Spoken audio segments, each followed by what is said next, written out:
जय हिंद दोस्तों, स्वागत है आपका बीए सेमेस्टर वाला में। दोस्तों आज की क्लास बहुत ही महत्वपूर्ण होने वाली है। ठीक है, आज की इस क्लास में हम लोग कवर करेंगे BA third year 6 semester exam 2024-25 Asian test यानी प्राचीन इतिहास है आपका।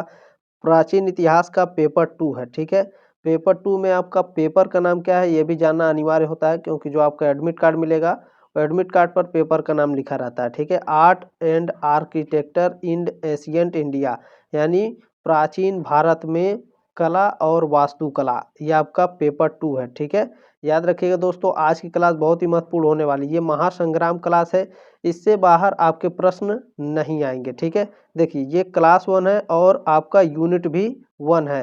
यूनिट 1 से आने वाले टॉप 100 एमसीक्यूएस विथ नोट्स। देखिए यदि आपका जो एग्जाम है वो सब्जेक्टिव टाइप क्वेश्चंस हो रहा है तो भी आप इस क्लास को अटेंड कर सकते हैं, ऑब्जेक्टिव टाइप हो रहा है तो भी, क्योंकि इसमें दोस्तों मैं जो एमसीक्यूएस होते हैं उसके साथ मैं नोट्स भी पढ़ाता हूं। और नोट्स को मिस मत करिएगा, क्योंकि नोट्स से कई सारे प्रश्न आपके एग्जाम में आते हैं। मैंने 5th सेमेस्टर में पढ़ाया था आपको। ठीक है, जो मैं नोट्स पढ़ा रहा था उसमें से बहुत सारे प्रश्न आ रहे थे, तो नोट्स को मत मिस करिएगा। ठीक है, और इसका पीडीएफ डाउनलोड करने के लिए आप टेलीग्राम ग्रुप का लिंक ज्वाइन कर लीजिएगा। ठीक है, वहाँ से वीडियो के ठीक नीचे आपको पीडीएफ मिल जाएगा। ठीक है, वहाँ से आप डाउनलोड करके आप अपना रिवीजन भी कर सकते हैं और जो इसमें नोट्स रहेंगे उसको भी पढ़ सकते हैं। ठीक है, तो चलिए दोस्तों स्टार्ट करते हैं आज की क्लास। इसमें पहला प्रश्न है आपका, गौतम बुद्ध का जन्म कब हुआ था?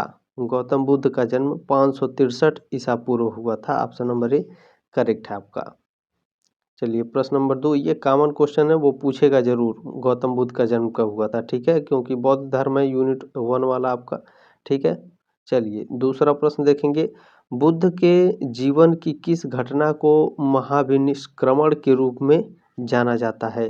तो दोस्तों महाभिनिष्क्रमण का मतलब होता है गृह त्यागना, यानी घर का त्याग करना। ठीक है, तो उनका गृह त्याग से संबंधित है। ऑप्शन नंबर सी करेक्ट है आपका। ठीक है, चलिए अच्छा, इसमें मैं आपको नोट्स के माध्यम से समझा देता हूँ। देखिए यहाँ पर मैंने लिखा है, महाभिनिष्क्रमण का अर्थ है महात्मा बुद्ध का गृह त्याग। ठीक है, बुद्ध के गृह त्याग की घटना को ही ऐतिहासिक ग्रंथों में महाभिनिष्क्रमण कहा गया है। ठीक है, उम्मीद है साथियों आपको समझ में आ गया होगा।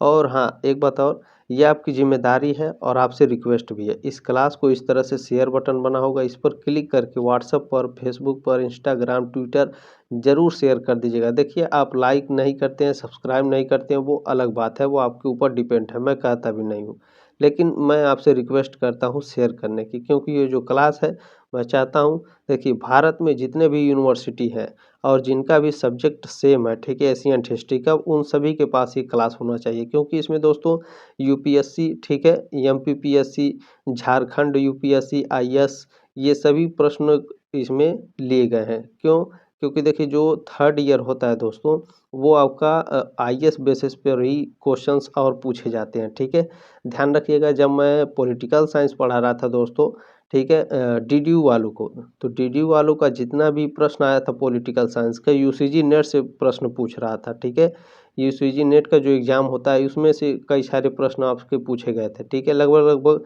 90% जो प्रश्न थे यूसीजी नेट से ही आए थे पॉलिटिकल साइंस के। ठीक है, तो याद रखिएगा, जो दीनदयाल उपाध्याय गोरखपुर विश्वविद्यालय के छात्र हैं या फिर भारत के किसी भी छात्र, किसी भी कॉलेज के छात्र हैं, तो याद रखिएगा आपके अगर एमसीक्यू क्वेश्चंस होंगे तो टफ आएंगे क्वेश्चन, याद रखिएगा। ठीक है, तो ध्यान रख के इस क्लास को कराया जा रहा है, तो ध्यान रखिएगा, इस क्लास को शेयर जरूर कर दीजिएगा। ठीक है, अभी आगे देखिए आपको बहुत सारे महत्वपूर्ण प्रश्न देखने को मिलेंगे, आपको आइडिया लग जाएगा आपका आपके प्रश्न का लेवल क्या रहने वाला है। ठीक है, चलिए तीसरा प्रश्न देखते हैं आपका क्या है, गौतम बुद्ध की माँ किस वंश से संबंधित थी? गौतम बुद्ध की माँ दोस्तों कोलीय वंश से संबंधित थी। ऑप्शन नंबर डी करेक्ट है आपका। ठीक है, चलिए उनकी माता जी के बारे में थोड़ा हम लोग समझ लेते हैं, जान लेते हैं क्या है। देखिए उनकी माँ का नाम महामाया था, जो कोलीय वंश से थी, जिनका इनके जन्म के 7 दिन बाद निधन हुआ था। ठीक है, उनका पालन महारानी की छोटी सगी बहन महाप्रजापति गौतमी ने किया था। ठीक है, आपके एग्जाम में पूछता है कि गौतम बुद्ध का पालन पोषण किसने किया था, तो याद रखिएगा महाप्रजापति गौतमी ने किया था। ठीक है, चलिए आगे बढ़ते हैं। चौथा प्रश्न देखते हैं, बहुत ही इम्पोर्टेंट है। नव नालंदा महाविहार किसके लिए विख्यात है? वेरी वेरी मोस्ट इम्पोर्टेंट है ये, ठीक है। तो पाली अनुसंधान संस्थान के लिए, ठीक है। नव नालंदा महाविहार किसके लिए विख्यात है भैया? पाली अनुसंधान के लिए, ठीक है। चलिए इसके बारे में थोड़ा जान लेते हैं हम। बिहार के नालंदा में स्थित नव नालंदा महाविहार शिक्षा का केंद्र है, ठीक है। साल 1951 में इसकी स्थापना हुई थी। देखिए अब एक प्रश्न यहाँ आपको मिल गया, ठीक है। आपके एग्जाम में पूछता है ये कि नव नालंदा महाविहार की स्थापना किस सन में हुई थी? 1951 में, ठीक है। किसने स्थापित करी थी भैया? तो भारत के पहले राष्ट्रपति डॉक्टर राजेंद्र प्रसाद ने इसकी स्थापना में अहम भूमिका निभाई थी, ठीक है। साल 2006 में इसे मानव विश्वविद्यालय यानी डीम्ड यूनिवर्सिटी का दर्जा मिला, ठीक है। इन सभी पॉइंट को याद रखिएगा। और एक बात और, इसका पीडीएफ आप डाउनलोड कर लीजिएगा, ठीक है। पीडीएफ कहाँ है, कैसे मिलेगा सर? देखिए टेलीग्राम ग्रुप का लिंक दिया गया है डिस्क्रिप्शन बॉक्स में। जब आप ग्रुप में जाएंगे तो वीडियो के ठीक नीचे आपको पीडीएफ मिलेगा, ठीक है। वहाँ से डाउनलोड कर लीजिएगा। इसमें जितने भी प्रश्न हैं आप प्रश्न को देख सकते हैं, आपके नोट्स भी उसमें मिल जाएंगे, ठीक है। आपको स्क्रीनशॉट लेने की ज़रूरत नहीं पड़ेगी। प्रश्न आपके पास रहेगा तो रिवीजन भी करते रहेंगे, ठीक है। क्लास भी देखते रहेंगे। चलिए पांचवा प्रश्न क्या है आपका? नालंदा विश्वविद्यालय की स्थापना किस वंश ने की थी? ये प्रश्न 100% आएगा, ठीक है। याद रखेंगे परीक्षा में आपकी। तो गुप्त वंश, ठीक है। नालंदा विश्वविद्यालय की स्थापना किस वंश ने की थी भैया? गुप्त वंश ने। अच्छा इनके बारे में थोड़ा जान लेते हैं गुप्त वंश के। देखिए नालंदा विश्वविद्यालय की स्थापना 5वीं शताब्दी ईसा पूर्व में हुई थी। यह दुनिया के पहले विश्वविद्यालयों में से एक था। इतिहासकारों के मुताबिक गुप्त काल के दौरान 5वीं सदी में कुमारगुप्त प्रथम ने नालंदा विश्वविद्यालय की स्थापना की थी। आपके एग्जाम में प्रश्न पूछेगा ये 100%, ठीक है। याद रखिएगा नालंदा विश्वविद्यालय की स्थापना किसने करी थी? तो याद रखिएगा कुमारगुप्त ने, ठीक है। इतिहास के मुताबिक 1193 में बख्तियार खिलजी के आक्रमण के बाद नालंदा विश्वविद्यालय को नेस्ते नाबूद कर दिया गया था। दोस्तों जो बख्तियार खिलजी था, ठीक है, 1193 में आक्रमण किया था, इसने आग लगा दिया था। और उसमें लगभग 1 महीने तक इतना ज़्यादा उसमें किताबें थीं उस कॉलेज में कि 1 महीने तक वो जलता चला गया था, ठीक है। बहुत ज़्यादा किताबें थीं। चलिए आगे बढ़ते हैं। अगला प्रश्न देखते हैं आपका क्या है। छठवां प्रश्न है दोस्तों, नालंदा विश्वविद्यालय के संस्थापक कौन थे? देखिए यहाँ पर पूछा है, ठीक है। तो याद रखिएगा कुमारगुप्त, ठीक है। ऑप्शन नंबर बी करेक्ट है आपका, भी मैंने आपको पढ़ाया है, ठीक है। देखिए सभी प्रश्नों को बहुत ध्यानपूर्वक देखिएगा, ठीक है। ये सभी प्रश्न आपके एग्जाम में छपेंगे। 7वां प्रश्न है, नालंदा विश्वविद्यालय किस लिए विश्व में प्रसिद्ध था? तो नालंदा विश्वविद्यालय साथियों बौद्ध धर्म दर्शन के लिए विश्व में प्रसिद्ध था, ठीक है।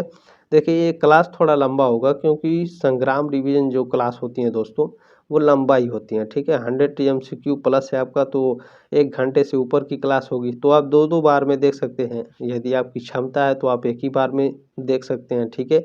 नहीं समझ में आएगा तो 2 बार में देख लीजिएगा, ठीक है।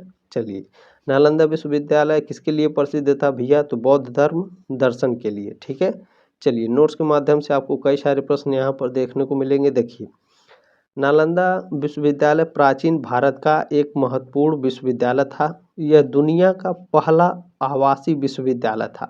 आपके एग्जाम में पूछता है दुनिया का पहला आवासीय विश्वविद्यालय कौन है? तो नालंदा विश्वविद्यालय है, ठीक है।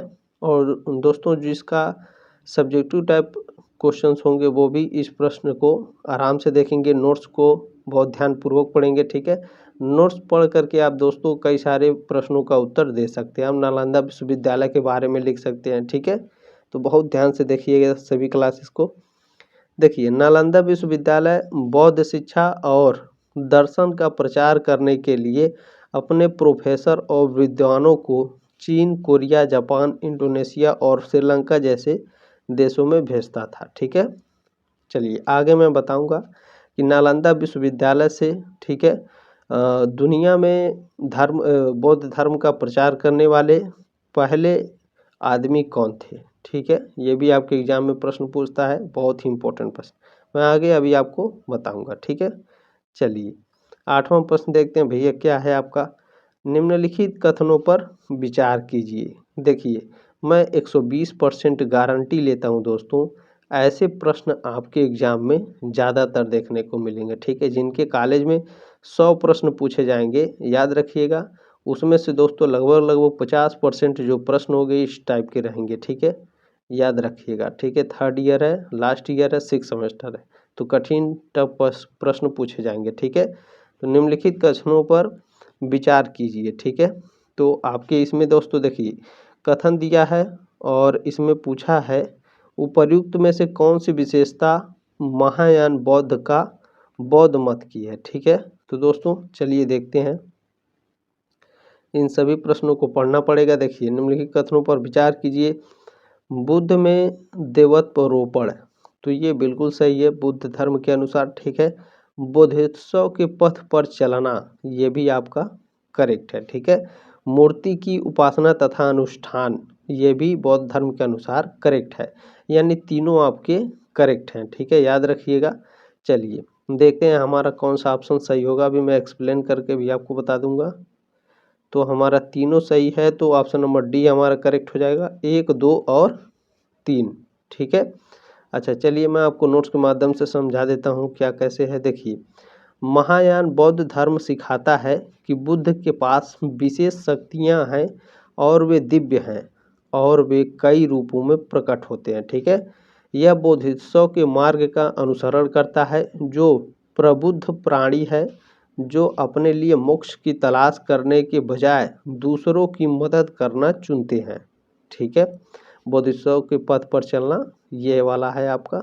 तीसरा है आपका महायान बौद्ध धर्म की मूर्ति पूजा और अनुष्ठानों को प्रोत्साहित करता है, ठीक है।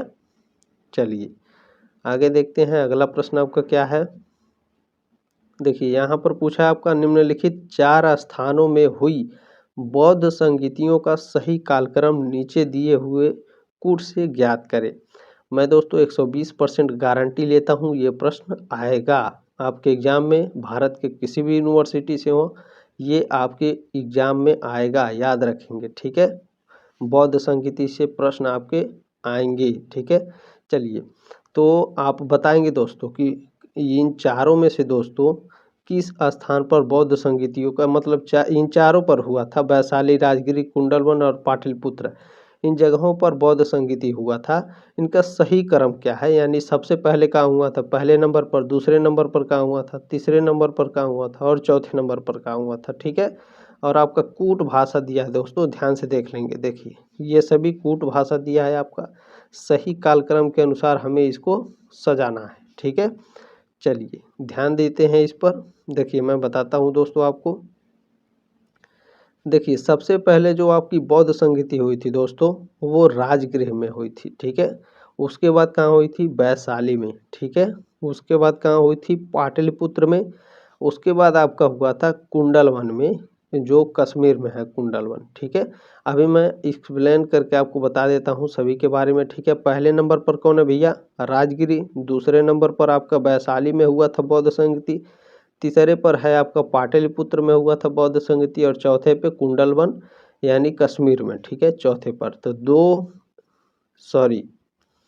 हाँ ठीक है आपका, यानी पहले यहाँ आपका रहेगा ऑप्शन नंबर 2, उसके बाद 1 है, ठीक है। उसके बाद 4 है, उसके बाद 3 है, ये आपका कूट भाषा हो गया, ठीक है। 2, 1, 4 और 3 ये आपका कूट भाषा है। हम लोग देखेंगे हमारे कौन सा प्रश्न सही होगा, ठीक है, कौन सा ऑप्शन हमारा सही है। तो ऑप्शन नंबर डी करेक्ट है, ठीक है। 2, 1, 4 और 3, ठीक है। अच्छा मैं सभी को बता देता हूँ एक्सप्लेन करके। देखिए सबसे पहले राजगिरी में हुआ था, ठीक है। राजगिरी में, तो चलिए मैं राजगिरी के बारे में आपको बता देता हूँ थोड़ा सा, ध्यान रखेंगे यहाँ पर। देखिए बुद्ध के निधन के बाद राजा अजातशत्रु ने राजगृह में सप्तवर्णी गुफा में पहली बौद्ध परिषद का आयोजन किया और महाकश्यप इसके नेता थे, ठीक है। आपके एग्जाम में दोस्तों इससे कैसे प्रश्न पूछेगा वो भी मैं आपको बता देता हूँ। देखिए आपसे प्रश्न पूछता है कि बुद्ध की मृत्यु के बाद सर्वप्रथम किसने बौद्ध संगीति का आयोजन किया था, तो सबसे पहले किसने किया था भैया? अजात शत्रु ने, ठीक है। और ये भी पूछता है कि प्रथम बौद्ध संगीति के नेता कौन थे या फिर अग्रणी नेता कौन थे? तो महाकश्यप, ठीक है। ये 120% गारंटी है दोस्तों, ये प्रश्न पूछेगा, ठीक है, कि प्रथम बौद्ध संगीति का नेता कौन था, ठीक है। तो याद रखिएगा महाकश्यप इसके नेता थे, ठीक है। दूसरा बौद्ध संगीति कहाँ हुआ था ये भी देखिए।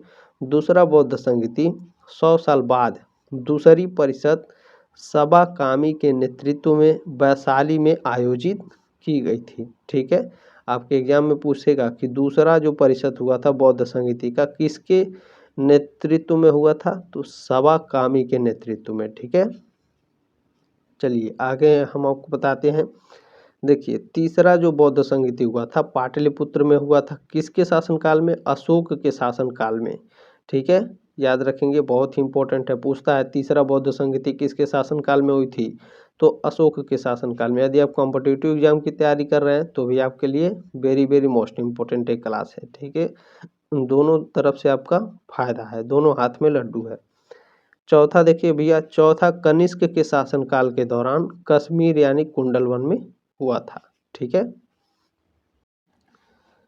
प्रश्न नंबर 10 आपका पूछा है दोस्तों, बौद्ध परिषद और उनके सभापतित्व के निम्नलिखित युग्मों का मिलान करें।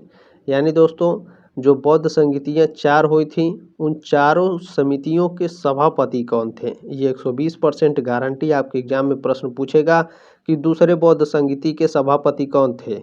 मैंने आपको ऊपर पढ़ाया है कि द्वितीय बौद्ध संगीति का आयोजन किसने किया था, ठीक है, ये तो मैंने बता दिया। उस आयोजन के समिति के सभापति कौन थे, ये भी आपके एग्जाम में पूछता है, ठीक है। तो याद रखिएगा, इसमें आपका दिया है दोस्तों, मिलान करना है आपको, सही सही आंसर बताना है आपको, ठीक है। तो देखिए प्रथम बौद्ध संगीति आपका जो हुआ था महाकश्यप के जो प्रथम बौद्ध संगीति हुआ था इसके सभापति महाकश्यप थे, ठीक है।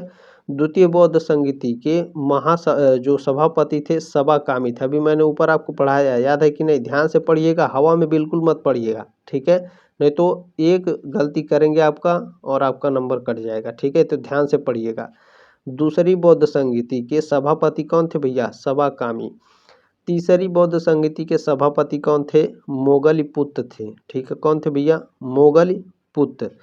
चौथी बौद्ध संगीति के सभापति वसुमित्र थे, ठीक है। तो आपका कूट भाषा क्या हो जाएगा? पहले का ए हो जाएगा आपका, ठीक है। प्रथम बौद्ध संगीति के सभापति महाकश्यप, दूसरे बौद्ध संगीति के सभापति आपके सभा कामी जी थे, ठीक है। और तीसरे, ठीक है, तीसरे बौद्ध संगीति के सभापति कौन थे आपका भैया? मोगलीपुत्र, यानी तीसरे का डी हो जाएगा और चौथे का आपका सी हो जाएगा, ठीक है। चौथी बौद्ध संगीति के सभापति कौन थे भैया? वसुमित्र थे, ठीक है। ए बी डी सी, ठीक है। देखेंगे हमारा कूट भाषा कौन सा सही है। देखिए ऑप्शन नंबर डी करेक्ट है, हो जाएगा आपका, इसमें दिया है, ठीक है, ए बी डी सी, ठीक है। चलिए दोस्तों याद रखिएगा, ऐसे प्रश्न आपके 120% मैं गारंटी लेता हूँ प्रश्न पूछे जाएंगे, ठीक है। अगर आप मिस कर रहे हैं तो बहुत बड़ी गलती कर रहे हैं, ठीक है। चलिए 11वां प्रश्न है आपका, निम्न में से कौन सा नाम बुद्ध का दूसरा नाम है? ये देखिए छत्तीसगढ़ पीसीएस प्री एग्जाम 2014 में प्रश्न पूछा था आपका, ठीक है। तो याद रखेंगे दोस्तों, जो बुद्ध का दूसरा नाम है वह आपका प्रछत्र है, ठीक है। प्रछत्र, सॉरी प्रछन्न लिखा है यहाँ पर, ठीक है। यहाँ पर प्रछन्न, देखिए जब मैं टाइपिंग करता हूँ तो इस तरह से नहीं लिखाता है, ठीक है। वो अपने हिसाब से ही लिखेगा। प्रछन्न है, ठीक है। जो बुद्ध का नाम है दूसरा नाम प्रछन्न है। हालांकि देखिए जो इसमें पार्थ है और गुडाकेश है, ये दोनों नाम अर्जुन के हैं महाभारत में, ठीक है। महाभारत में अर्जुन के नाम है। भगवान श्री कृष्ण अर्जुन को क्या कहते हैं? हे पार्थ, ठीक है। गुडाकेश ये सभी अर्जुन के नाम है। मिहिर और प्रछन्न, ठीक है, ये दोनों नाम दोस्तों आपके गौतम बुद्ध के नहीं है।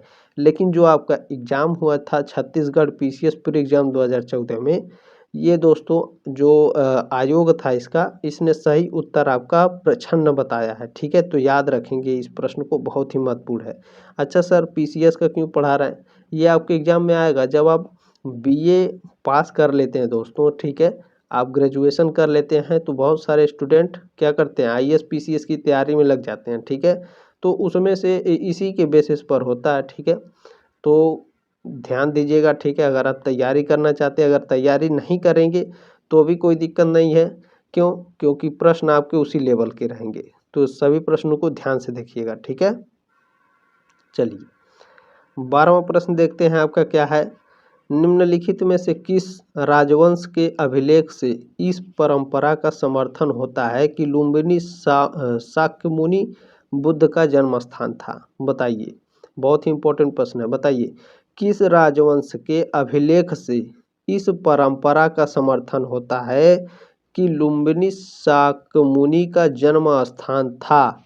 तो मौर्य वंश, ठीक है। मौर्य वंश के अभिलेख से दोस्तों इस परंपरा का समर्थन होता है कि लुम्बिनी शाक्य मुनि बुद्ध का जन्म स्थान है। वेरी वेरी मोस्ट इम्पोर्टेंट है, ठीक है। बहुत ही महीन प्रश्न है, ठीक है, याद रखेंगे, बहुत ही इम्पोर्टेंट प्रश्न है। देखिए इसमें नोट्स के माध्यम से समझाते हैं आपको। मौर्य वंश सम्राट अशोक के रुन्मीदेई स्तंभ शिलालेख से पता चलता है कि लुम्बिनी ही गौतम बुद्ध का जन्म स्थान था। अब इसमें ट्विस्ट आ गया। देखिए एक प्रश्न और आपके एग्जाम में पूछेगा कि जो सम्राट अशोक का स्तंभ का क्या नाम है जिससे महात्मा गौतम बुद्ध का जन्म स्थान का पता चलता है? तो उस अभिलेख का नाम है रुन्मीदेई, ठीक है। कौन है? रुन्मीदेई, सॉरी, रुन्मीदेई स्तंभ शिलालेख से पता चलता है कि गौतम बुद्ध का जन्म कहाँ है भैया? लुम्बिनी में, ठीक है। चलिए आगे देखते हैं। राजा अशोक ने अपने राज्याभिषेक के 20वें वर्ष में लुम्बिनी का दौरा किया और शाक्य मुनि के जन्म स्थान का सम्मान किया। उन्होंने लुम्बिनी को भी कर मुक्त कर दिया क्योंकि यह गौतम बुद्ध का जन्म स्थान था, ठीक है। इसे याद रखिएगा, रुन्मीदेई स्तंभ शिलालेख, ठीक है। इसी से पता चलता है कि गौतम बुद्ध का जन्म कहाँ हुआ था? लुम्बिनी में, ठीक है। प्रश्न नंबर 13 आपका पूछा है दोस्तों। इसमें महात्मा बुद्ध का महापरिनिर्वाण कहाँ हुआ? देखिए एक पूछता है महापरिनिर्वाण, एक होता है आपका निर्वाण, ठीक है। एक होता है क्या आपका निर्वाण, एक होता है महापरिनिर्वाण। अच्छा इन दोनों में अंतर क्या है सर? देखिए जो निर्वाण होता है इसका मतलब क्या होता है भैया? आपका निर्वाण का मतलब होता है ज्ञान प्राप्ति करना। क्या होता है? ज्ञान प्राप्ति करना।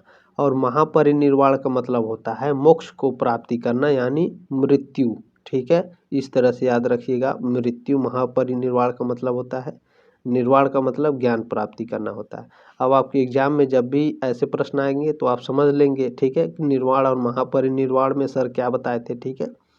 चलिए बताइए तो महात्मा बुद्ध का मृत्यु यानी महापरिनिर्वाण कहाँ हुआ था? बताइए, फटाफट से बताने का प्रयास करेंगे भाइयों। तो कुशीनगर में हुआ था। ऑप्शन नंबर सी करेक्ट है आपका, ठीक है। अच्छा ये भी याद रखिएगा, बुद्ध ने अपना पहला उपदेश सारनाथ के डियर पार्क में दिया था, ठीक है। सारनाथ लगभग 99% स्टूडेंट जानते हैं कि पहला उपदेश सारनाथ में दिए थे, लेकिन पार्क का क्या नाम था भैया? इसमें से लगभग 50% लोग ही जानते होंगे कि डियर पार्क में दिए थे वह अपना उपदेश, ठीक है। तो डियर पार्क क्या है आपका? 100% मोस्ट इम्पोर्टेंट है, ठीक है। तो डियर पार्क जरूर याद रखेंगे दोस्तों, सारनाथ के डियर पार्क में, ठीक है। चलिए 14वां प्रश्न देखेंगे आपका क्या है। गौतम बुद्ध ने किस स्थान पर निर्वाण प्राप्त किया? यानी ज्ञान की प्राप्ति गौतम बुद्ध को कहाँ हुई थी? बोधगया। बोधगया कहाँ है? बोधगया में, बिहार में, ठीक है। अच्छा इसमें नोट्स को मैं आपको पढ़ाता हूँ, ध्यान दीजिएगा। बुद्ध को बिहार के बोधगया में एक पीपल के पेड़ के नीचे निर्वाण प्राप्त हुआ। बुद्ध ने 35 वर्ष की आयु में मारा नामक दुष्ट आत्मा से लड़ने के बाद ज्ञान प्राप्त करने का निर्णय लिया, ठीक है। चलिए 15वां प्रश्न देखेंगे। महापरिनिर्वाण मंदिर अवस्थित है, यानी जो उनका मृत्यु जहाँ पर हुआ था गौतम बुद्ध का, किस स्थान पर हुआ था? कुशीनगर, बोधगया, सारनाथ या अवस्थी में? तो जो बुद्ध की मृत्यु हुई थी या महापरिनिर्वाण हुआ था वो कुशीनगर में हुआ था। ऑप्शन नंबर ए करेक्ट है आपका, ठीक है। देखिए मंदिर पूछ रहा है, ठीक है। वहाँ पर आपका जो मैंने प्रश्न अभी आगे पढ़ाया वो वहाँ पर आपका महापरिनिर्वाण पूछा था, यहाँ पर उसका मंदिर पूछा है, तो याद रखिएगा कुशीनगर में है, ठीक है।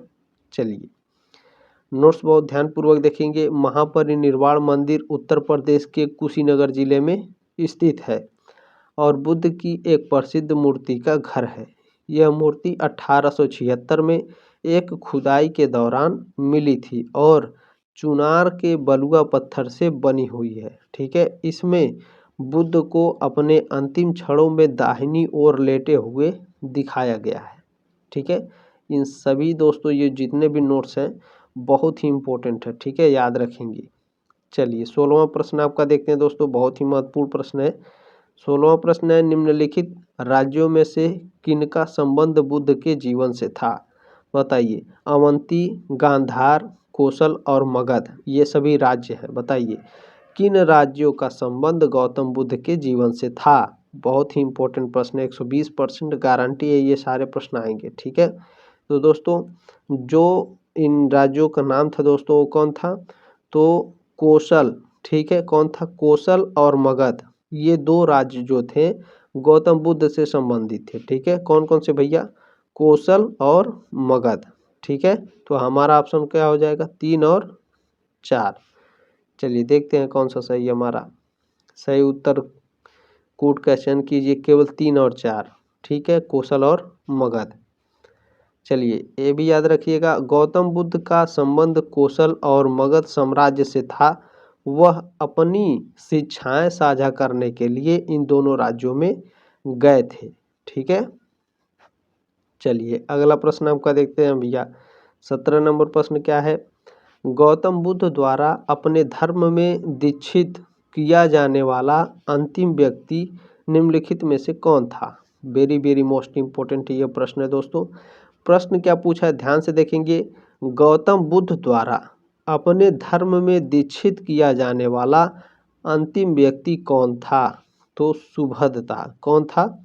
सुभद, ठीक है। आनंद, सारिपुत और मोगलान और सुबध दिया है आपका, तो ऑप्शन नंबर डी करेक्ट है आपका, ठीक है। सुबध, सुबध है, याद रखेंगे।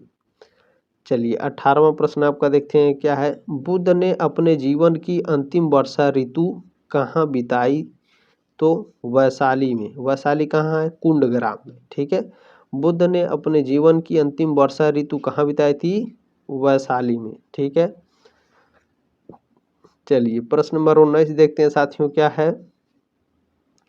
निम्नलिखित में से कौन सा एक बौद्ध मत में निर्वाण की अवधारणा की सर्वश्रेष्ठ व्याख्या करता है?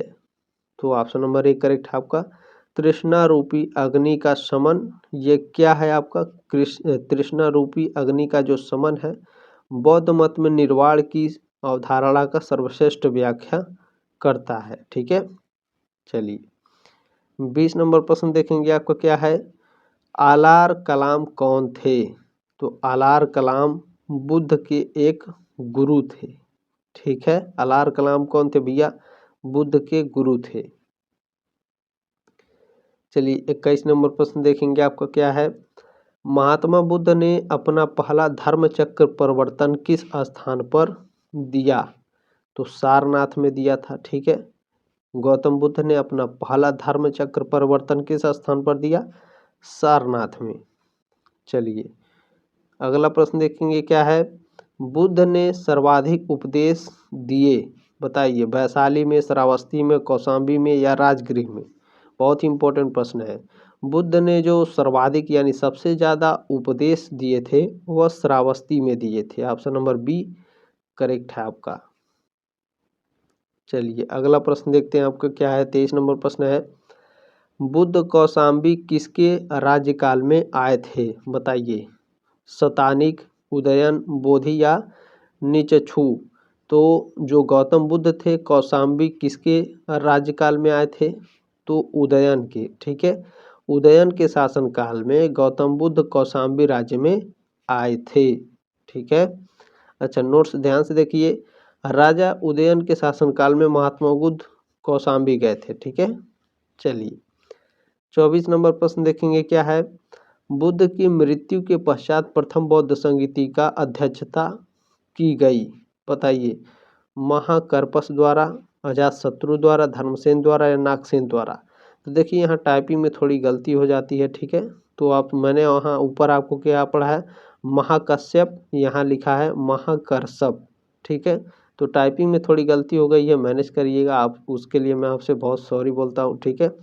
तो बुद्ध की मृत्यु के पश्चात प्रथम बौद्ध संगीति की जो अध्यक्षता की थी, जो नेता थे प्रथम, वो महाकश्यप थे, ठीक है, या फिर महाकर्षप, ठीक है। चलिए ध्यान से देखिएगा नोट्स को, इसमें कई सारे प्रश्न मिलेंगे।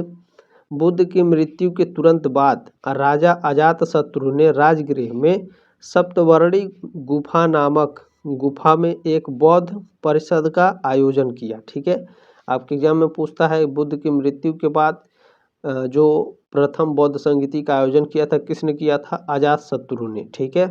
अच्छा, उसकी अध्यक्षता किसने की थी, या फिर नेता कौन थे प्रथम बौद्ध संगीति के? तो महाकश्यप या फिर महाकर्षप, ठीक है। महाकश्यप थे, इस बात को याद रखेंगे। अच्छा, किस गुफा में आयोजित किया गया था? सप्तवर्णी गुफा में, ठीक है, इस बात को याद रखेंगे। कहाँ किया गया था? राजगृह में, ठीक है। प्रथम बौद्ध संगीति किस जगह पर आयोजित की गई थी? राजगृह में, ठीक है। चलिए, महाकश्यप, ठीक है, परिषद के नेता थे। यहाँ देखिए टाइपिंग में बहुत ज़्यादा गलती हो गई, उसके लिए सॉरी दोस्तों, ठीक है। महाकश्यप परिषद के नेता थे और आनंद और उपाली बुद्ध के 2 शिष्य थे, ठीक है, जिन्होंने शिष्यों के लिए उनकी शिक्षाओं और नियमों को सुनाया। परिषद में अभिधम्म पिटक भी शामिल था, इस बात को याद रखेंगे दोस्तों। जो गौतम बुद्ध के 2 शिष्य थे, कौन थे भैया? 2 शिष्य उनके कौन थे? आनंद और उपाली, ठीक है। ये भी उस बौद्ध संगीति में उपस्थित हुए और बौद्ध के द्वारा इन्होंने जो शिक्षा ली थी, ठीक है, और जो नियम सुनाए गए थे, इन्हीं के द्वारा सुनाए गए थे, ठीक है।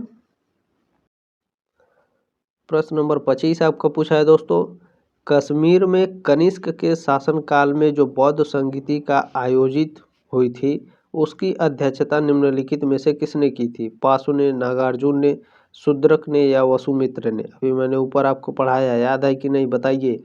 जो चतुर्थ बौद्ध संगीति हुई थी वह कहाँ हुई थी?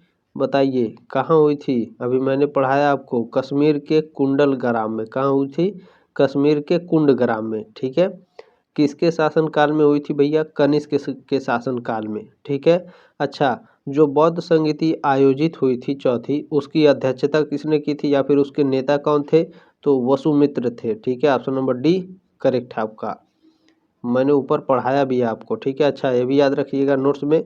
चतुर्थ बौद्ध संगीति कुषाण राजा कनिष्क के सहयोग से कश्मीर के कुंडल वन में हुई थी, या फिर कुंडग्राम में, ठीक है।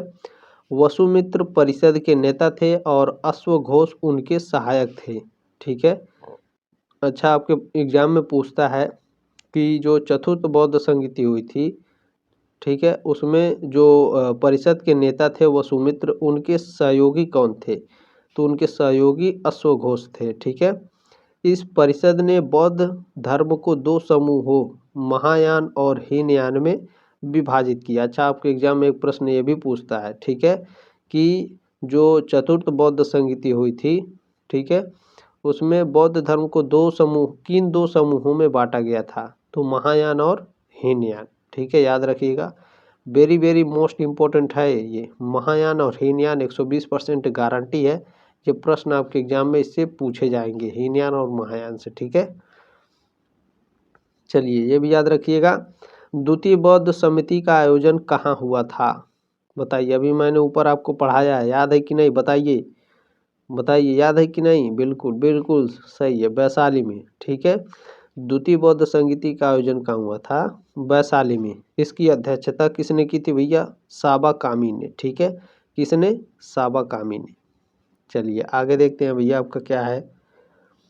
प्रश्न नंबर 27 आपका इसमें पूछा है, तृतीय बौद्ध सभा किस स्थान पर बुलाई गई? तृतीय बौद्ध सभा दोस्तों कहाँ पर बुलाई गई थी, याद है कि नहीं?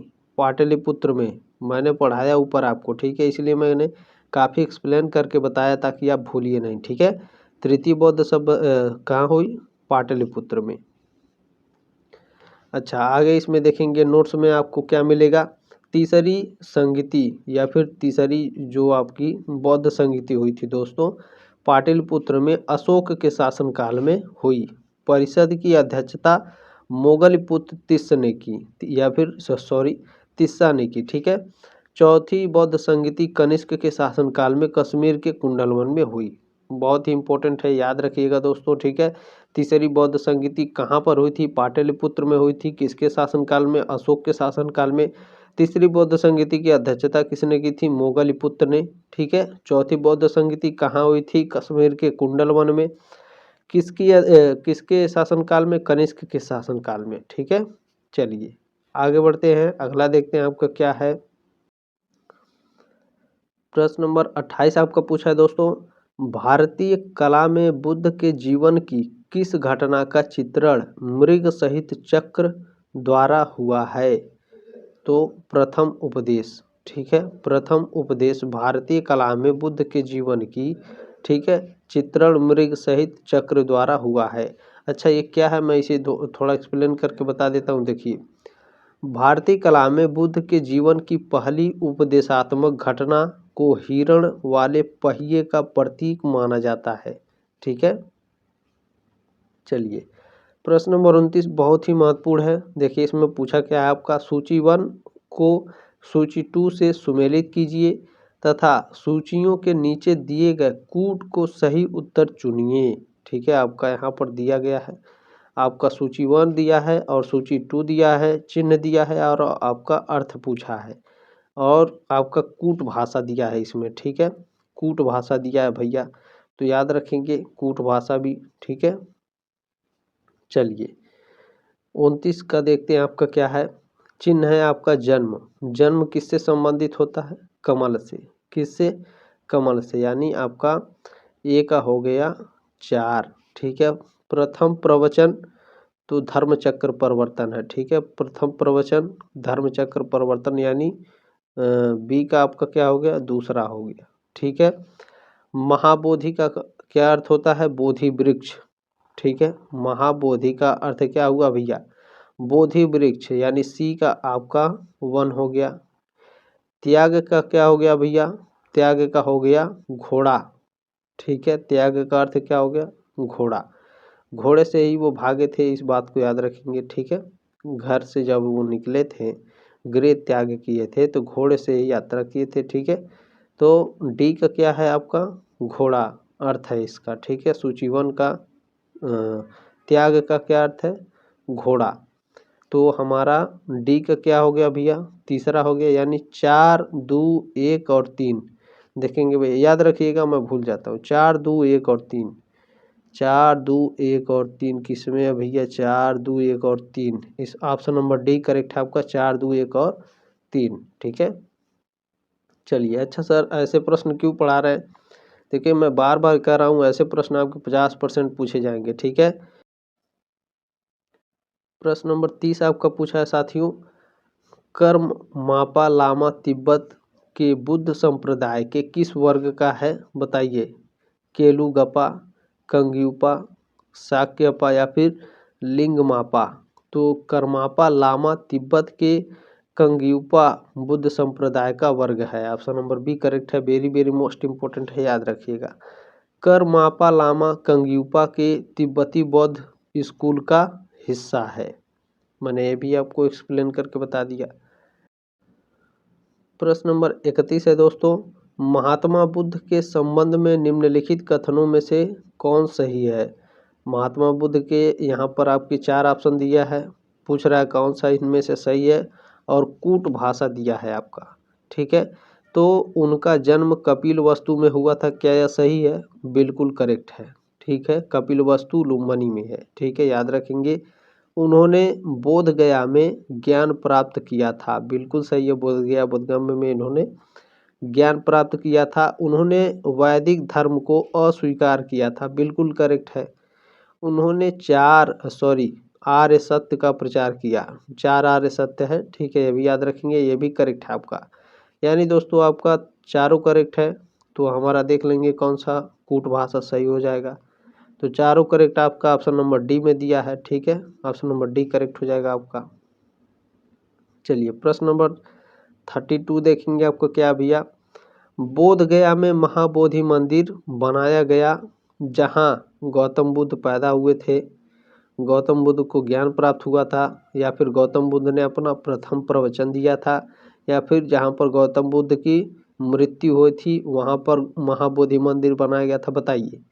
तो बिल्कुल बिल्कुल करेक्ट है। देखिए बोध गया में महाबोधि मंदिर जो बनाया गया था गौतम बुद्ध को ज्ञान प्राप्ति के द्वारा, जो जहाँ पर ज्ञान प्राप्ति हुआ था गौतम बुद्ध को, वहाँ पर महाबोधि मंदिर बनाया गया है। ठीक है, ऑप्शन नंबर बी आपका करेक्ट है। ठीक है, बहुत ही महत्वपूर्ण प्रश्न है, याद रखेंगे। चलिए 33 नंबर प्रश्न क्या है, बोध गया में बोधि वृक्ष अपने वंश की किस पीढ़ी का है। बोधि वृक्ष भैया पंचम पीढ़ी का है। ठीक है, किस पीढ़ी का, पंचम पीढ़ी का। बोध गया में बोधि वृक्ष अपने वंश किस पीढ़ी का है, तो पंचम पीढ़ी का है, याद रखेंगे।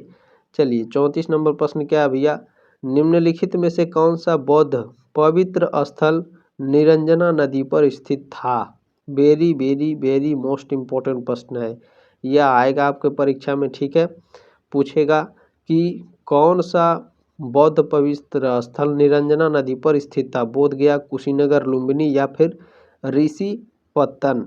तो दोस्तों जो बोध गया है यह आपका निरंजना नदी पर स्थित था। ठीक है, चलिए ध्यान देंगे, बौद्धों का पवित्र स्थान बोध गया जहां बुद्ध को ज्ञान प्राप्ति हुआ था, निरंजना नदी के किनारे स्थित है। चलिए 35 नंबर प्रश्न क्या है, बुद्ध के उपदेश किससे संबंधित है। तो किससे संबंधित है भैया, आत्म संबंधी विवाद से, ब्रह्मचर्य से, धार्मिक कर्मकांड से या फिर आचरण की पवित्रता व शुद्धता से। तो बुद्ध के जो उपदेश हैं भैया वह आचरण की शुद्धता और पवित्रता से संबंधित है, ऑप्शन नंबर डी करेक्ट है आपका। चलिए प्रश्न नंबर 36 है आपका, निम्नलिखित में से कौन बुद्ध के जीवन काल में ही संघ प्रमुख होना चाहता था, देवदत्त, महाकश्यप या फिर महाकश्यप, उपाली या आनंद। तो दोस्तों बुद्ध के जीवन काल में ही जो संघ प्रमुख होना चाहता था वह देवदत्त था। ठीक है, ऑप्शन नंबर ए करेक्ट है आपका। प्रश्न नंबर 37 है, अष्टांग मार्ग की संकल्पना अंग है। तो अष्टांग मार्ग की संकल्पना का जो अंग है धर्मचक्र प्रवर्तन सूक्त की विषय वस्तु का है। ठीक है, ऑप्शन नंबर डी करेक्ट है आपका। प्रश्न नंबर 38 है, 38 नंबर प्रश्न है आपका, गौतम बुद्ध के बारे में निम्न में से क्या सत्य है। गौतम बुद्ध वे कर्म में विश्वास करते थे, यानी गौतम बुद्ध कर्म में विश्वास करते थे, बिल्कुल करेक्ट है भैया। आत्मा का शरीर में परिवर्तन मानते थे, बिल्कुल मानते थे। निर्वाण प्राप्ति में विश्वास करते थे, 100% विश्वास करते थे, बिल्कुल मतलब करेक्ट है। ठीक है, ईश्वर की सत्ता में विश्वास करते थे, ये गलत है, ईश्वर की सत्ता में विश्वास नहीं करते थे। ठीक है, तो 1, 2 और 3 हमारा करेक्ट है। देखेंगे हमारा कौन सा कूट भाषा सही है भैया, हमारा ऑप्शन नंबर 1 करेक्ट सही है। ठीक है, 1, 2 और 3। चलिए अगला देखेंगे क्या है हमारा, बौद्ध संघ में भिक्षुणी के रूप में स्त्रियों के प्रवेश की अनुमति बुद्ध द्वारा दी गई थी, श्रावस्ती में, वैशाली में, राजगृह में या कुशीनगर में। वेरी वेरी मोस्ट इम्पोर्टेंट प्रश्न है, ये बहुत इम्पोर्टेंट है।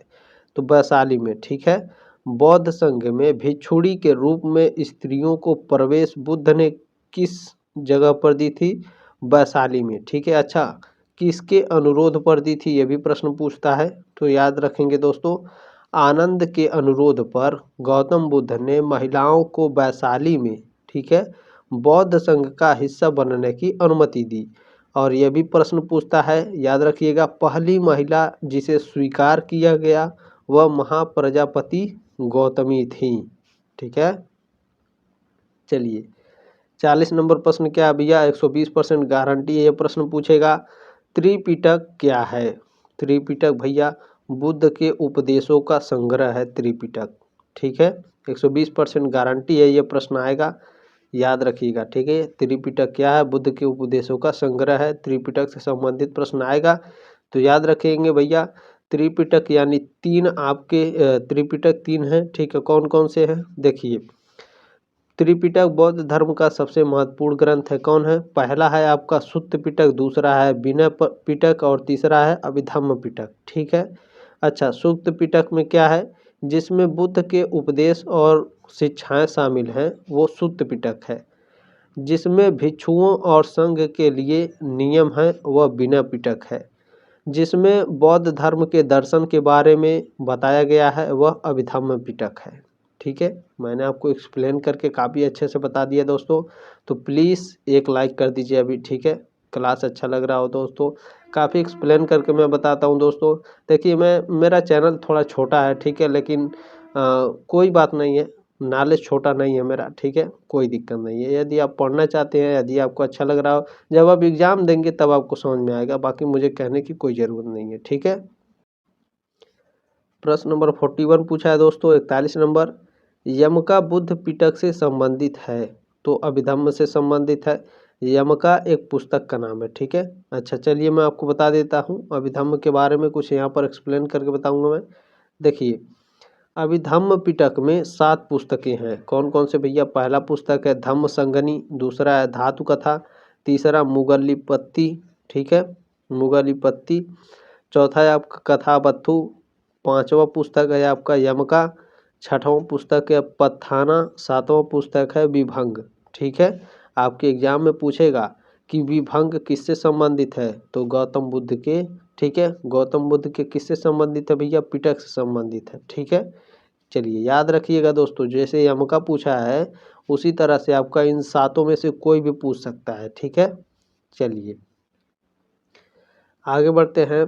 प्रश्न नंबर 42 है साथियों, निम्न में से किस बौद्ध साहित्य में महात्मा बुद्ध के नैतिक एवं सिद्धांत संबंधी प्रवचन संकलित है? तो सुत्त पिटक में। ठीक है, अभी मैंने ऊपर आपको पढ़ाया दोस्तों। ठीक है, बौद्ध साहित्य में महात्मा बुद्ध के नैतिक एवं सिद्धांत के जो प्रवचन संबंधित है, किससे संबंधित है? सुत्त पिटक से। ठीक है, चलिए अच्छा, यहाँ पर नोट्स बहुत ध्यान से देखिएगा साथियों। सूत्र पिटक संस्कृत में सूत्र पिटक के नाम से भी जाना जाता है। ग्रंथों का एक बड़ा संग्रह है जो बौद्ध धर्म की मूल शिक्षाओं का निर्माण करता है। इसमें बुद्ध की नैतिक मान्यताओं पर चर्चा की गई है। सूत्र पिटक में 10,000 से अधिक सूक्त शामिल हैं, जिन्हें 5 संग्रहों में विभाजित किया गया है, जिन्हें निकाय कहा जाता है। आपके एग्जाम में पूछता है निकाय किन्हें कहा जाता है? तो सूत्र पिटक को। ठीक है, चलिए अच्छा, ये भी ध्यान रखिएगा, दीघा निकाय सूत्र पिटक का एक हिस्सा है। यह बुद्ध के 34 सबसे लंबे प्रवचनों में से एक का समूह है। ठीक है, दीघा निकाय। सूत्र पिटक का संकलन राजगीर में प्रथम बौद्ध संगीति में किया गया था। वेरी वेरी मोस्ट इम्पोर्टेंट है, ऊपर मैंने आपको पढ़ाया है। ठीक है, सूत्र पिटक का संकलन राजगीर में प्रथम बौद्ध संगीति में प्रथम बौद्ध संगीति में किया गया था। राजगीर या फिर राजगृह था। ठीक है, याद रखिए दोस्तों। देखिए कंफ्यूज हो जाता हूँ मैं, टाइपिंग में भी गलती हो जाती है, कभी कभी बुक में भी दे देता है, तो याद रखिएगा। ठीक है, राजगीर या फिर राजगृह। चलिए प्रश्न नंबर 43 देखेंगे क्या है, बौद्ध धर्म में त्रिरत्न का क्या अभिप्राय है? तो बौद्ध धर्म में त्रिरत्न का अभिप्राय है बुद्ध धम्म संघ। ठीक है, क्या है? बुद्ध धम्म संघ। 120% गारंटी वो प्रश्न पूछेगा ये वाला। ठीक है, ये वाला प्रश्न पूछेगा आपका कि त्रिरत्न। ठीक है, बौद्ध धर्म में त्रिरत्न क्या है? तो बुद्ध धम्म और संघ। ठीक है, याद रखेंगे। मैं क्यों दोबारा पढ़ा रहा हूँ? क्योंकि मैं जानता हूँ ये सभी प्रश्न पूछे जाएंगे। ठीक है, प्रश्न नंबर 44 आपका पूछा है दोस्तों, प्राचीन भारत के बौद्ध मठों में पवरन नामक समारोह आयोजित किया जाता था, जो वर्षा ऋतु के दौरान मठों में प्रवास के समय भिक्षुओं द्वारा किए गए अपराधों की स्वीकारोक्ति का अवसर होता था। ठीक है, एक समारोह बुलाई जाती थी। क्या नाम था समारोह का? पवरन समारोह। ठीक है, इसमें क्या होता था, अगर कोई भिक्षु अपराध करता था तो इस समारोह में आकर के अपना, ठीक है, जो अपराध होता था उसे स्वीकार कर लेता था। अच्छा, यह समारोह कब आयोजित होता था? वर्षा ऋतु के दौरान। ठीक है, चलिए अगला प्रश्न देखते हैं आपका क्या है भैया, प्रश्न नंबर 45 है 45 नंबर, अशोकाराम विहार निम्नलिखित में से किस स्थान पर स्थित था? वैशाली, पाटलिपुत्र, कौशाम्बी या श्रावस्ती? तो अशोकाराम विहार जो है साथियों यह पाटलिपुत्र नामक स्थान पर स्थित था। ठीक है, चलिए नोट्स बहुत ध्यानपूर्वक देखेंगे। प्रसिद्ध बौद्ध ग्रंथ महावंश में कहा गया है कि मौर्य वंश के राजा अशोक ने पाटलिपुत्र में अशोकाराम विहार नामक एक मठ बनवाया था। इसकी देखरेख इंद्रगुप्त नामक भिक्षुक करता था। ठीक है, इससे भी प्रश्न पूछेगा, ध्यान में रखिएगा। ठीक है, चलिए प्रश्न नंबर 46 क्या है, 46 नंबर, इसमें मैं थोड़ा चेंज करूंगा, 1-2 सेकंड का मुझे समय दीजिए। चलिए, विश्व का सबसे ऊंचा कहा जाने वाला विश्व शांति स्तूप बिहार में कहाँ है? वैशाली, नालंदा, राजगीर या फिर पटना में है? तो विश्व का सबसे ऊंचा कहा जाने वाला विश्व शांति जो स्तूप है वह आपका राजगीर में स्थित है। ऑप्शन नंबर सी करेक्ट है आपका। ठीक है, 46 का ऑप्शन नंबर सी करेक्ट है दोस्तों। चलिए प्रश्न नंबर 47 देखेंगे आपका क्या है। बुद्ध की 80 फुट बड़ी प्रतिमा जो बोध गया में है निर्मित की गई थी जापानियों द्वारा, थाई लोगों द्वारा, श्रीलंकाइयों द्वारा या भूटानियों के द्वारा? तो बुद्ध की 80 फुट की जो बड़ी प्रतिमा है बोध गया में यह जापानियों द्वारा निर्मित की गई थी। ऑप्शन नंबर 1 करेक्ट है आपका। अगला प्रश्न देखेंगे 48 नंबर क्या है। सर्वप्रथम स्तूप शब्द कहाँ मिलता है? तो सर्वप्रथम स्तूप शब्द आपका ऋग्वेद में मिलता है। ऑप्शन नंबर 1 करेक्ट है आपका। चलिए नोट्स को बहुत ध्यानपूर्वक पढ़ेंगे। स्तूप शब्द का प्रयोग सबसे पहले ऋग्वेद में किया गया था। ऋग्वेद में स्तूप यानी पेड़ के तने के लिए एक शब्द है। ठीक है, कहा जाता है कि राजा वरुण के बिना आधार वाले स्थान पर एक स्तूप बनवाया था। बिना आधार वाले, ठीक है, बिना आधार वाले स्थान पर एक स्तूप बनवाया था। कोई भी वस्तु जो जमीन पर टीले की तरह उभरी हुई हो स्तूप कहलाती है। ठीक है, ध्यान रखेंगे। प्रश्न नंबर 49 क्या है आपका। वह स्तूप स्थल जिसका संबंध भगवान बुद्ध के जीवन की किसी घटना से नहीं रहा है वह है सारनाथ, सांची, बोधगया या कुशीनगर है। ठीक है, टाइपिंग में बहुत ज़्यादा गलती हो जाती है दोस्तों। ठीक है, मैं अकेले मैनेज करता हूँ तो बहुत ज़्यादा गलतियाँ होती है, उसके लिए मैं सॉरी बोलता हूँ। ठीक है, लेकिन फिर भी मैं हार नहीं मानूंगा। चलिए, वह स्तूप स्थल जिसका संबंध भगवान बुद्ध के जीवन से है किसी घटना से नहीं रहा वो कौन सा है? देखिए सांची है दोस्तों। ठीक है, ऑप्शन नंबर बी करेक्ट है। सारनाथ, बोधगया और कुशीनगर ये भगवान बुद्ध से संबंधित है। सांची आपका भगवान बुद्ध से संबंधित नहीं है। ठीक है, चलिए प्रश्न नंबर 50 क्या है। निम्नलिखित स्तूपों का सही तैथिक क्रम यानी कालानुक्रम क्या है? यानी कौन सा स्तूप सबसे पहले बना गया था भैया? तो भरहूत, उसके बाद सांची, उसके बाद अमरावती, उसके बाद धमी। ठीक है, चलिए बहुत ही इंपॉर्टेंट है। अच्छा, इससे एक्सप्लेन करके भी मैं बता देता हूँ आपको। कालानुक्रम है, याद रखिएगा। ठीक है, चलिए ध्यान रखेंगे। मौर्य सम्राट अशोक के शासनकाल के दौरान भरहूत, धमेक और सांची स्तूप का निर्माण किया गया था। अमरावती का स्तूप सातवाहन काल में बनाया गया था। ठीक है, अच्छा ये याद रखिएगा, आपके एग्जाम में पूछता है कि धमेक स्तूप किसके द्वारा बनवाया गया था? तो मौर्य सम्राट अशोक के शासनकाल में। ठीक है, सांची का स्तूप किसके शासनकाल में बनवाया गया? अशोक के शासनकाल में। ठीक है, चलिए प्रश्न नंबर आपका 51 है साथियों। 51 नंबर, अनात्मवाद सिद्धांत है सांख्य का, वेदांत का, बौद्ध दर्शन का या जैन दर्शन का? बौद्ध दर्शन का भैया। ठीक है, अनात्मवाद सिद्धांत बौद्ध दर्शन का। अच्छा ये क्या है?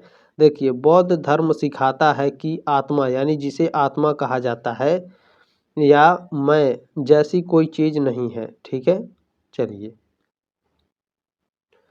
प्रश्न नंबर 52 देखेंगे। 52 नंबर, संसार अस्थिर और क्षणिक है का निम्न में से किससे संबंध है? तो आप सभी लोग जानते हैं गौतम बुद्ध से संबंधित है। ऑप्शन नंबर 1 करेक्ट है आपका। प्रश्न नंबर 53 है दोस्तों। 53 नंबर, निम्नलिखित में से किसे एशिया के ज्योतिपुंज के तौर पर जाना जाता है? तो गौतम बुद्ध जी को जाना जाता है। वेरी वेरी मोस्ट इंपॉर्टेंट, 100% ये प्रश्न आपके एग्जाम में आएगा। एशिया के ज्योतिपुंज के तौर पर किसे जाना जाता है, तो महात्मा बुद्ध को जाना जाता है। ठीक है, चलिए इसे एक्सप्लेन करके बताते हैं, इससे कई सारे प्रश्न आएंगे। गौतम बुद्ध, जिन्हें कभी कभी सिद्धार्थ, गौतम, शाक्य मुनि या बुद्ध भी कहा जाता है। ठीक है, आपके एग्जाम में पूछा शाक्य मुनि किसका नाम है, गौतम बुद्ध का। ठीक है, गौतम सिद्धार्थ के नाम से भी जाना जाता है इन्हें। ठीक है, चलिए, एक ऋषि थे जिन्होंने बौद्ध धर्म की शुरुआत की थी। ठीक है, एक ऋषि के रूप में भी गौतम बुद्ध को जाना जाता था, जिन्होंने बौद्ध धर्म की शुरुआत की थी। उन्हें एशिया का प्रकाश या लाइट बीम के रूप में भी जाना जाता है। ठीक है, आपके एग्जाम में पूछता है कि लाइट बीम के नाम से किन्हें जाना जाता है, तो गौतम बुद्ध को। ठीक है, एशिया के प्रकाश के रूप में किन्हें जाना जाता है, गौतम बुद्ध को जाना जाता है। ठीक है, चलिए ये याद रखिएगा, एडविन अर्नोल्ड ने बुद्ध के जीवन के बारे में द लाइट ऑफ एशिया नामक पुस्तक लिखी है। आपके एग्जाम में पूछता है द लाइट ऑफ एशिया नामक पुस्तक किससे संबंधित है, गौतम बुद्ध से संबंधित है। इस बात को याद रखेंगे। किसने लिखी थी भैया, एडविन अर्नोल्ड ने। प्रश्न नंबर 54 है, वेरी वेरी मोस्ट इम्पोर्टेंट है भैया, 120% गारंटी। ये प्रश्न आपके एग्जाम में पूछेगा कि नव बौद्धवाद के प्रतिपादक कौन है, बताइए। तो डॉक्टर भीमराव अंबेडकर है। ठीक है, नव बौद्धवाद के प्रतिपादक कौन है, डॉक्टर भीमराव अंबेडकर। चलिए प्रश्न नंबर 55 देखेंगे। 55 नंबर प्रश्न क्या है भैया, क्षणिकवाद का प्रतिपादक किसने किया, क्षणिकवाद का प्रतिपादक गौतम बुद्ध ने किया। ऑप्शन नंबर 1 करेक्ट है आपका। अच्छा, क्षणिकवाद क्या है, ध्यान से देखिएगा। बुद्ध ने क्षणिकवाद, ठीक है, क्षणिकवाद ध्यान रखेंगे, क्षणिकवाद का सिद्धांत सिखाया, जो बौद्ध धर्म का एक बहुत महत्वपूर्ण हिस्सा है। यह सिद्धांत बताता है कि सब कुछ हमेशा बदलता रहता है और कुछ भी हमेशा के लिए नहीं रहता है। ठीक है, क्षणिकवाद का अर्थ अब आपको समझ में आ गया। ठीक है, चलिए प्रश्न नंबर 56 देखेंगे दोस्तों। 56 नंबर प्रश्न क्या है, भारत के सांस्कृतिक इतिहास के संदर्भ में पारमिता शब्द का सही विवरण निम्नलिखित में से कौन सा है। तो पारमिता, ये देखिए IAS प्री एग्जाम 2020 में ये प्रश्न आपका पूछा था। ठीक है, कि पारमिता शब्द का सही विवरण कौन सा है। आपका 4 ऑप्शन दिया है दोस्तों, तो इसमें आपका सी वाला करेक्ट है। ठीक है, परिपूर्णताएं जिनकी प्राप्ति से बोधिसत्व पथ प्रशस्त हुआ।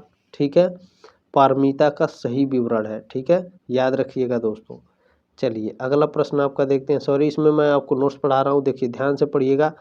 बौद्ध धर्म में परमिता का अर्थ पूर्णता है। ठीक है, जैसे ही कोई बौद्ध बनने की कोशिश करता है, परमिताएं ऐसे गुण हैं जिन्हें उन्हें अपने कर्म और क्लेशों को शुद्ध करने और बोधिसत्व बनने के लिए विकसित करना होगा। ठीक है, परमिताएं उदारता, अनुशासन, धैर्य, परिश्रम, ध्यानपूर्ण एकाग्रता और ज्ञान है। ठीक है, ध्यान रखेंगे इन सभी को। चलिए ये प्रश्न आपके एग्जाम में पूछ सकता है दोस्तों। ठीक है, मुझे लग रहा है ये पूछेगा, इसलिए मैंने इस प्रश्न को टाइप किया है। भारत के सांस्कृतिक इतिहास के संदर्भ में पारमिता शब्द का सही विवरण दोस्तों। अच्छा, जो ऑप्शन सी में दिया वो ऑप्शन ए में दे सकता है, ऑप्शन डी में दे सकता है। ठीक है, तो याद रखिएगा, परिपूर्णताएं जिनकी प्राप्ति से बोधिसत्व पथ प्रशस्ति हुआ, पारमिता शब्द का सही विवरण है ये। ठीक है, और भी मैंने यहाँ पर आपको एक्सप्लेन करके बताया है। ठीक है, परमिताएं उदारता, अनुशासन, धैर्य, पवित्रता, ध्यानपूर्ण एकाग्रता और ज्ञान है। ठीक है, इसको भी याद रखिएगा। चलिए प्रश्न नंबर 57 क्या है आपका, सर एडविन अर्नाल्ड की पुस्तक द लाइट ऑफ एशिया आधारित है, किस पर आधारित है भैया, वेरी वेरी मोस्ट इम्पोर्टेंट है ये। ठीक है, दिव्यावदान पर, ललित विस्तार पर, सुत्त पिटक पर या फिर अभिधम्म पिटक पर। तो सर एडविन अर्नाल्ड की जो पुस्तक है दोस्तों, the light of Asia, Lalit विस्तार पर आधारित है। ऑप्शन नंबर बी करेक्ट है आपका। देखिए, सर एडविन अर्नाल्ड ने लाइट ऑफ एशिया नामक पुस्तक लिखी, जिसका उपशीर्षक द ग्रेट रेनुसिएशन था। यह पहली बार जुलाई 1879 में रिलीज हुई थी और ललित विस्तार पर आधारित थी। ठीक है, चलिए याद रखिएगा दोस्तों, बहुत ही इम्पोर्टेंट प्रश्न है ये, ठीक है। आपके एग्जाम में पूछेगा दोस्तों कि जो लाइट ऑफ एशिया पुस्तक है यह पहली बार कब रिलीज हुई थी? 1879 में, ठीक है। अच्छा, ये किस पर आधारित थी? ललित विस्तार पर, ठीक है। चलिए प्रश्न नंबर 58 है दोस्तों, 58 नंबर पर प्रश्न है आपका। बौद्ध धर्म के महायान और हीनयान संप्रदायों में सर्वाधिक मौलिक अंतर निम्नलिखित में से कौन सा है? तो सर्वाधिक मौलिक अंतर जो है दोस्तों देवी देवताओं की पूजा का है, ठीक है। हीनयान और महायान संप्रदायों में सर्वाधिक मौलिक अंतर देवी देवताओं की पूजा से है, ठीक है। चलिए अगला प्रश्न देखेंगे क्या है। प्रश्न नंबर 59 है, 59 नंबर प्रश्न है दोस्तों। गौतम बुद्ध को एक देवता का स्थान किस राजा के युग में प्राप्त हुआ? वेरी वेरी मोस्ट इम्पोर्टेंट है, 100% ये प्रश्न आएगा। अशोक के शासनकाल में, कनिष्क के, चंद्रगुप्त, विक्रमादित्य या फिर हर्ष के शासनकाल में? तो गौतम बुद्ध को एक देवता का स्थान कनिष्क के शासनकाल में प्राप्त हुआ। अच्छा, कैसे प्राप्त हुआ सर ये भी बताइए। बिल्कुल बताएंगे, ध्यान दीजिए। देखिए कनिष्क शासक था, ठीक है, जब एक प्रमुख बौद्ध परिषद आयोजित की गई थी और इसने बुद्ध धर्म को दो समूह हीनयान और महायान में विभाजित कर दिया था। महायान में लोग गौतम बुद्ध की मूर्ति बनाकर उनकी पूजा करने लगे, इसलिए उन्हें भगवान के रूप में देखा जाने लगा, ठीक है। अब आपको उम्मीद है साथियों, अब आपको समझ में आ गया होगा भगवान बुद्ध को क्यों पूजा जाने लगा, ठीक है। अच्छा, मैं शुरू से आपको एक्सप्लेन करके बताता हूँ। देखिए चतुर्थ बौद्ध संगीति किसके शासनकाल में आयोजित हुई? कनिष्क के शासनकाल में। कहाँ आयोजित हुई? कश्मीर के कुंडल वन में, ठीक है। अच्छा, कश्मीर के कुंडल वन में कनिष्क ने बौद्ध संगीति बुनाई थी और उस बौद्ध संगीति को दो भागों में विभाजित कर दिया था। एक का नाम हीनयान और एक का नाम महायान रख दिया। तो जो महायान के लोग होते थे दोस्तों, महायान के लोग, ठीक है, ये गौतम भगवान की मूर्तियां बनाकर उनकी पूजा करने लगे, इसलिए उन्हें भगवान का रूप में देखा जाने लगा। किसके शासनकाल में यह हुआ? कनिष्क के शासनकाल में, ठीक है। चलिए 60 नंबर प्रश्न देखते हैं क्या है। भारत में पहले जिस मानव प्रतिमाओं को पूजा गया वह थी ब्रह्मा की मूर्ति, विष्णु की, बुद्ध की या फिर शिव की? तो बुद्ध की थी। पूछा क्या है, भारत में पहले जिस मानव प्रतिमा, ठीक है, मानव प्रतिमा की पूजा की गई वह गौतम बुद्ध भगवान की थी, ठीक है। ऑप्शन नंबर सी करेक्ट है आपका। अब आपको ये भी समझ में आया होगा भगवान बुद्ध को भगवान क्यों माना गया, ठीक है। तो कनिष्क के शासनकाल में, ठीक है, बौद्ध संगीति बुलाई गई थी और कनिष्क ने जो बौद्ध संगीति थी उसे दो भागों में विभाजित कर दिया, महायान और हीनयान, ठीक है। तो जो महायान के लोग थे दोस्तों, ठीक है, जो महायान के लोग होते थे वो क्या करते थे भैया, गौतम बुद्ध भगवान की मूर्ति बनाकर पूजा करने लगे। इसलिए दोस्तों भारत में प्रथम जो मानव प्रतिमा की पूजा हुई वह कौन थी? गौतम बुद्ध की, ठीक है। ऑप्शन नंबर सी करेक्ट है आपका। अब आपको समझ में आ गया होगा कि भगवान बुद्ध को भगवान क्यों कहा जाता है, ठीक है। चलिए प्रश्न नंबर 61 है, 61। देश में निम्न में से किसने मूर्ति पूजा की नींव रखी? जैन धर्म ने, बौद्ध धर्म ने, आजीविकों ने या फिर वैदिक धर्म ने? तो बौद्ध धर्म ने, ठीक है। देश में किसने मूर्ति पूजा की नींव रखी? बौद्ध धर्म ने। बहुत ही महत्वपूर्ण प्रश्न है, ये क्लास बहुत ही इंपॉर्टेंट है दोस्तों, ठीक है। तो आपसे हाथ जोड़कर विनती है, आपसे रिक्वेस्ट है, आपकी जिम्मेदारी है इस क्लास को शेयर करने की, ठीक है। देखिए मैं इतना मेहनत आपके लिए कर रहा हूँ, तो अब लाइक का सब्सक्राइब नहीं करते हैं वो आपके ऊपर डिपेंड है, मैं एक बार फिर बोलता हूँ। लेकिन आपसे रिक्वेस्ट है इस क्लास को शेयर कर दीजिएगा व्हाट्सएप पर, ठीक है। जितने भी आपके दोस्त हैं, 1 है, 2 हैं, 3 हैं, 4 है, 5 है, क्योंकि दोस्तों जो इस टाइप की क्लास है ना, आपके नोट्स के साथ आपको यूट्यूब पर कोई नहीं पढ़ाता है, ठीक है। ध्यान रखेंगे इस बात को। मैं क्यों नोट्स पढ़ाता हूँ सर? तो देखिए इसलिए मैं नोट्स पढ़ाता हूँ, मान लीजिए आपके जो रिलेटेड क्वेश्चंस होते हैं आपके नोट्स में मिल जाते हैं, ठीक है। तो केवल 100 क्वेश्चन पढ़ा देने से नहीं हो जाएगा, ठीक है, उसमें काफ़ी मेहनत करना पड़ता है, ठीक है। नोट्स से आपके डाउट भी क्लियर होते हैं, ठीक है। चलिए प्रश्न नंबर 62 क्या है। गांधार शैली की मूर्ति कला में बुद्ध के सारनाथ में हुए प्रथम धर्मोपदेश में संबंध प्रवचन मुद्रा का नाम है? तो धर्मचक्र नाम है। ऑप्शन नंबर सी करेक्ट है आपका, ठीक है। गांधार शैली की मूर्ति कला में बुद्ध के सारनाथ में हुए प्रथम धर्मोपदेश से संबंध प्रवचन मुद्रा का नाम क्या है? धर्म चक्र। अच्छा नोट्स को ध्यान से देखिएगा।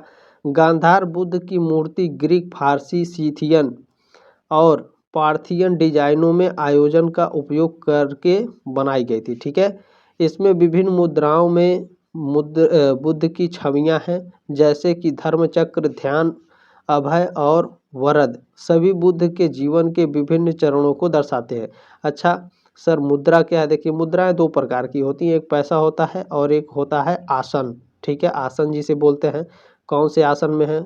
मुद्रा आसन। ठीक है, तो आपको समझ में आ गया कि मुद्रा क्या है, किस मुद्रा आसन में बैठे हैं भगवान बुद्ध। तो धर्म चक्र में, ध्यान के, अभय, वरद, ये सभी क्या है? आसन है, आसन मुद्रा में। ठीक है, चलिए प्रश्न नंबर 63 63 नंबर, बुद्ध की खड़ी प्रतिमा निम्न में से किस काल में बनाई गई? गुप्त काल में, कुषाण काल में, मौर्य काल में या गुप्तोत्तर काल में? तो जो भगवान बुद्ध की खड़ी मूर्ति यानी जब वो खड़े हैं, किस काल में बनाई गई थी भैया? तो कुषाण काल में बनाई गई थी। ठीक है, वेरी वेरी मोस्ट इम्पोर्टेंट प्रश्न है ये। ठीक है, पूछेगा कि बुद्ध की खड़ी प्रतिमा किस काल में बनाई गई थी? तो कुषाण काल में। ठीक है, अच्छा ध्यान में रखेंगे, भारत में कुषाण शासन के दौरान गांधार कला शैली लोकप्रिय थी, विशेषकर कनिष्क के समर्थन में। ठीक है, आपके एग्जाम में पूछता है कि गांधार कला शैली किसके शासनकाल में लोकप्रिय थी? तो कनिष्क के शासनकाल में। अच्छा, किस काल में? तो कुषाण शासन में। ठीक है, प्रश्न नंबर 64 है आपका। 64 नंबर प्रश्न है दोस्तों, भगवान बुद्ध की प्रतिमा कभी कभी एक हस्त मुद्रा युक्त दिखाई गई है, जिसे भूमि स्पर्श मुद्रा कहा जाता है। यह किसका प्रतीक है? तो यह मार के प्रलोभनों के बावजूद अपनी शुचिता और शुद्धता का साक्षी होने के लिए बुद्ध का धरती का आवाहन, ठीक है, इसका प्रतीक है। ध्यान रखेंगे इस बात को। चलिए अगला प्रश्न देखेंगे भैया, क्या है आपका 65 नंबर प्रश्न है, भूमि स्पर्श मुद्रा की सारनाथ बुद्ध मूर्ति संबंधित थी, मौर्य काल से, शुंग काल से, कुषाण काल से या गुप्त काल से? तो भूमि स्पर्श मुद्रा की सारनाथ जो बुद्ध मूर्ति संबंधित है भैया, यह गुप्त काल से संबंधित है। ठीक है, 65 का ऑप्शन नंबर डी करेक्ट है। ठीक है, और जो भूमि स्पर्श मुद्रा मैंने बताया ना, मुद्रा को आसन भी बोलते हैं। ठीक है, याद रखिएगा, मुद्रा दो प्रकार की होती हैं। ठीक है, तो भूमि स्पर्श आसन यानी भगवान बुद्ध ने किस आसन में बैठे हैं सारनाथ में? तो गुप्त काल में। ठीक है, गुप्त काल में बैठे हैं। अच्छा, ये जो भूमि स्पर्श मुद्रा है, ये मैंने इसका अर्थ बताया है अभी आपको। ठीक है, इसका अर्थ है मार के प्रलोभनों के बावजूद अपनी शुचिता और शुद्धता को साक्षी होने के लिए बुद्ध की धरती का आवाहन, इसका अर्थ होता है। ठीक है, ध्यान में रखिएगा अर्थ और इसकी जो काल क्रम है। ठीक है, किस काल में यह मूर्ति किस आसन में बैठी हुई बनाई गई थी? तो गुप्त काल में। ठीक है, याद रखेंगे इस बात को। सारनाथ की बुद्ध मूर्ति संबंधित है गुप्त काल से। ठीक है, चलिए प्रश्न नंबर 66 है, बहुत ही इंपॉर्टेंट प्रश्न है दोस्तों।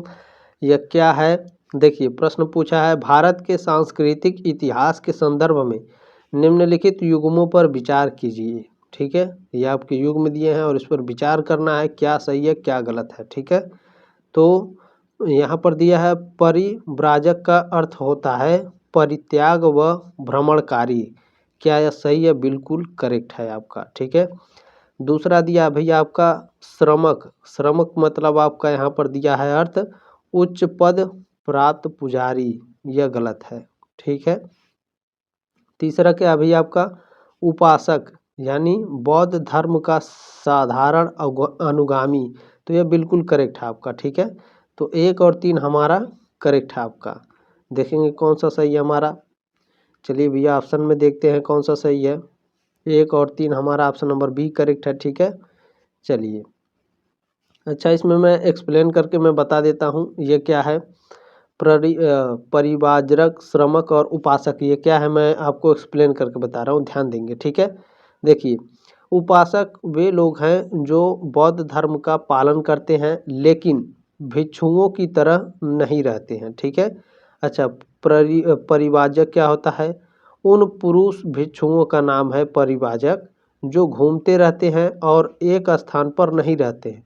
भिक्षु परिव्राजक का दूसरा नाम है। अच्छा, श्रमक क्या है सर? श्रमक देख लीजिए, श्रमक जैन धर्म, बौद्ध धर्म और अजीकवाद का, ठीक है, अजवीकवाद है, सॉरी, अजवीकवाद सहित कुछ तपस्वी परंपराओं में घूमने वाले साधुओं का दूसरा नाम है। अब आपको उम्मीद है साथियों समझ में आ गया होगा परिव्राजक, श्रमक और उपासक क्या है, ठीक है।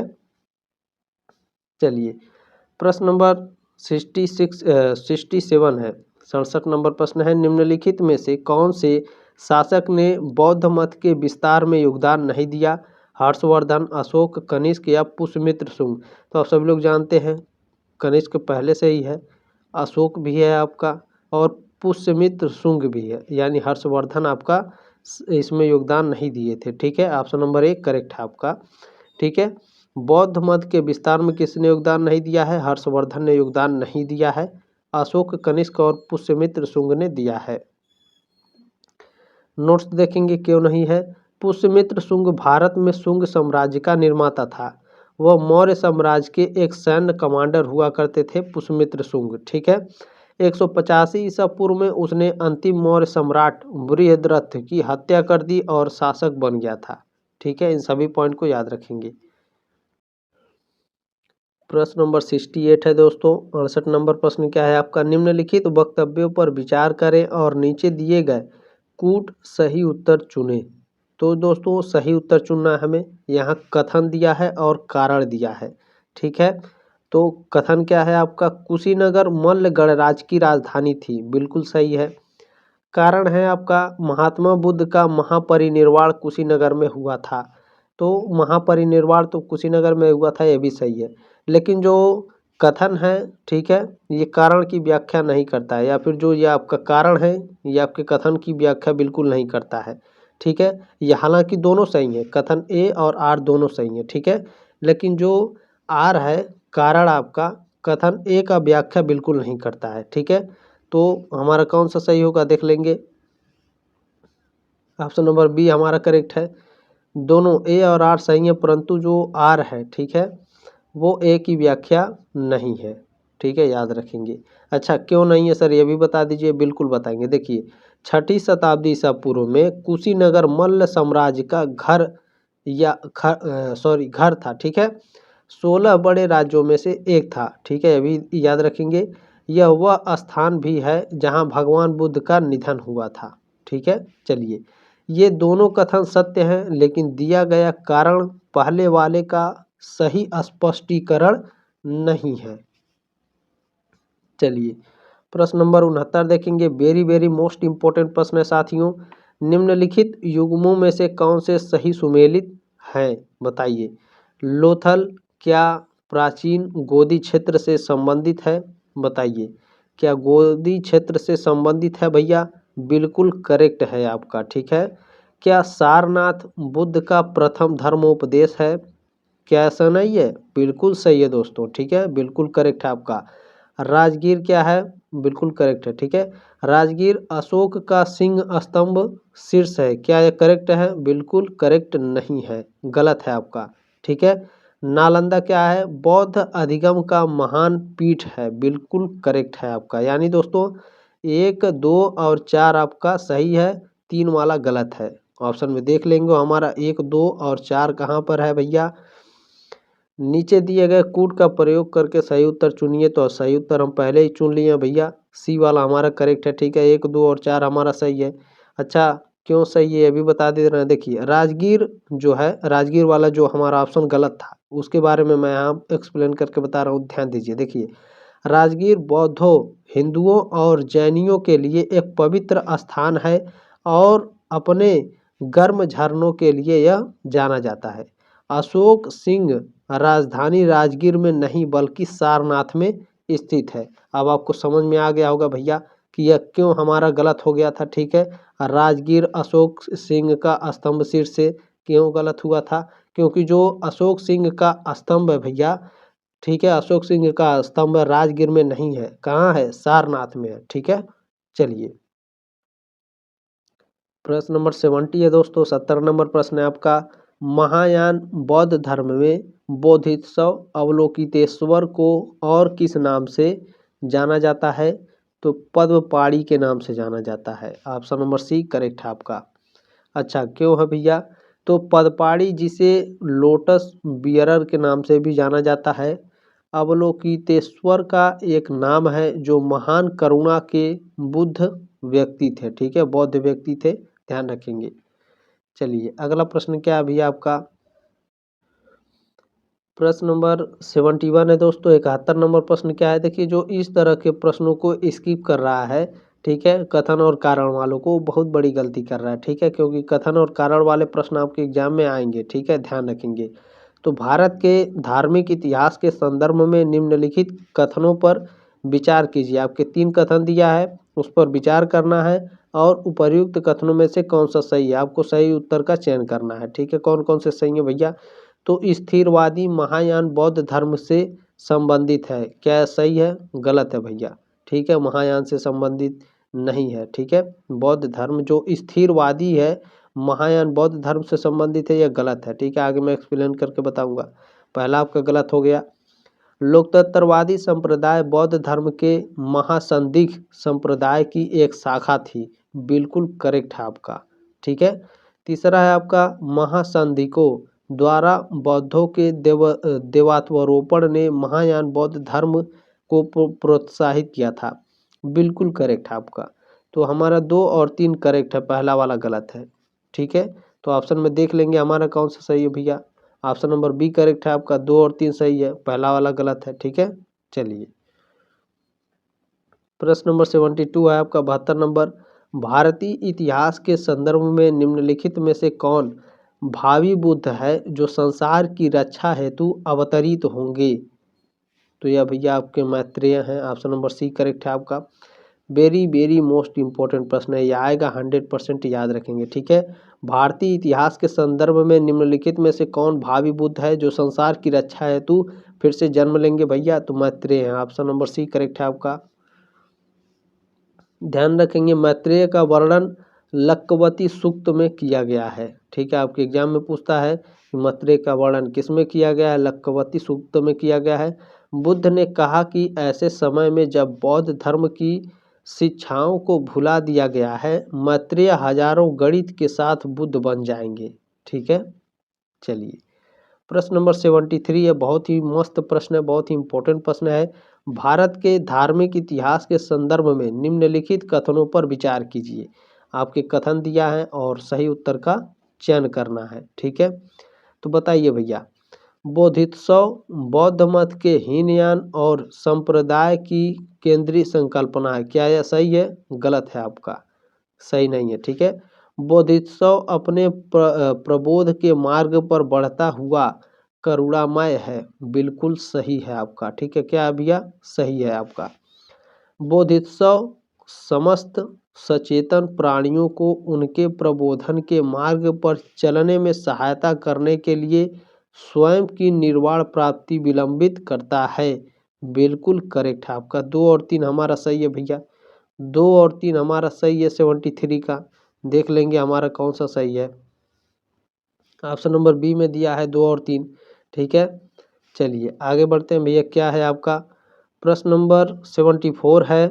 बोधिसत्व पदपाड़ी का चित्र सर्वाधिक प्रसिद्ध और प्रायः चित्रित चित्रकारी है जो अजंता में है, बादामी में है, बाघ में है या फिर एलोरा में है। यह IAS प्री एग्जाम 2017 में यह प्रश्न पूछा था आपका। ठीक है, बोधिसत्व पदपाड़ी का चित्र सर्वाधिक प्रसिद्ध चित्र और प्राय चित्रित चित्रकारी है जो अजंता गुफा में है। ठीक है, ऑप्शन नंबर 1 करेक्ट है आपका। प्रश्न नंबर 75 है दोस्तों। हीनयान अवस्था का विशालतम एवं सर्वाधिक विकसित शैलकृत चैत्यगृह स्थित है। पीतल खोर में, जुन्नार में, कारले में या फिर बेडसा में। तो हीनयान अवस्था का विशालकाय एवं सर्वाधिक विकसित जो शैलकृत चैत्यगृह स्थित है वह कारले में स्थित है। कहाँ भैया? कारले में। ठीक है, 75 का ऑप्शन नंबर सी करेक्ट है आपका। ध्यान रखेंगे इस बात को, चैत्य कारले में स्थित एक बहुत बड़ा और अत्यधिक विकसित बौद्ध मंदिर है जो महाराष्ट्र के पुणे जिले में है। यह बौद्ध धर्म के हीनयान चरण से संबंधित है, याद रखेंगे।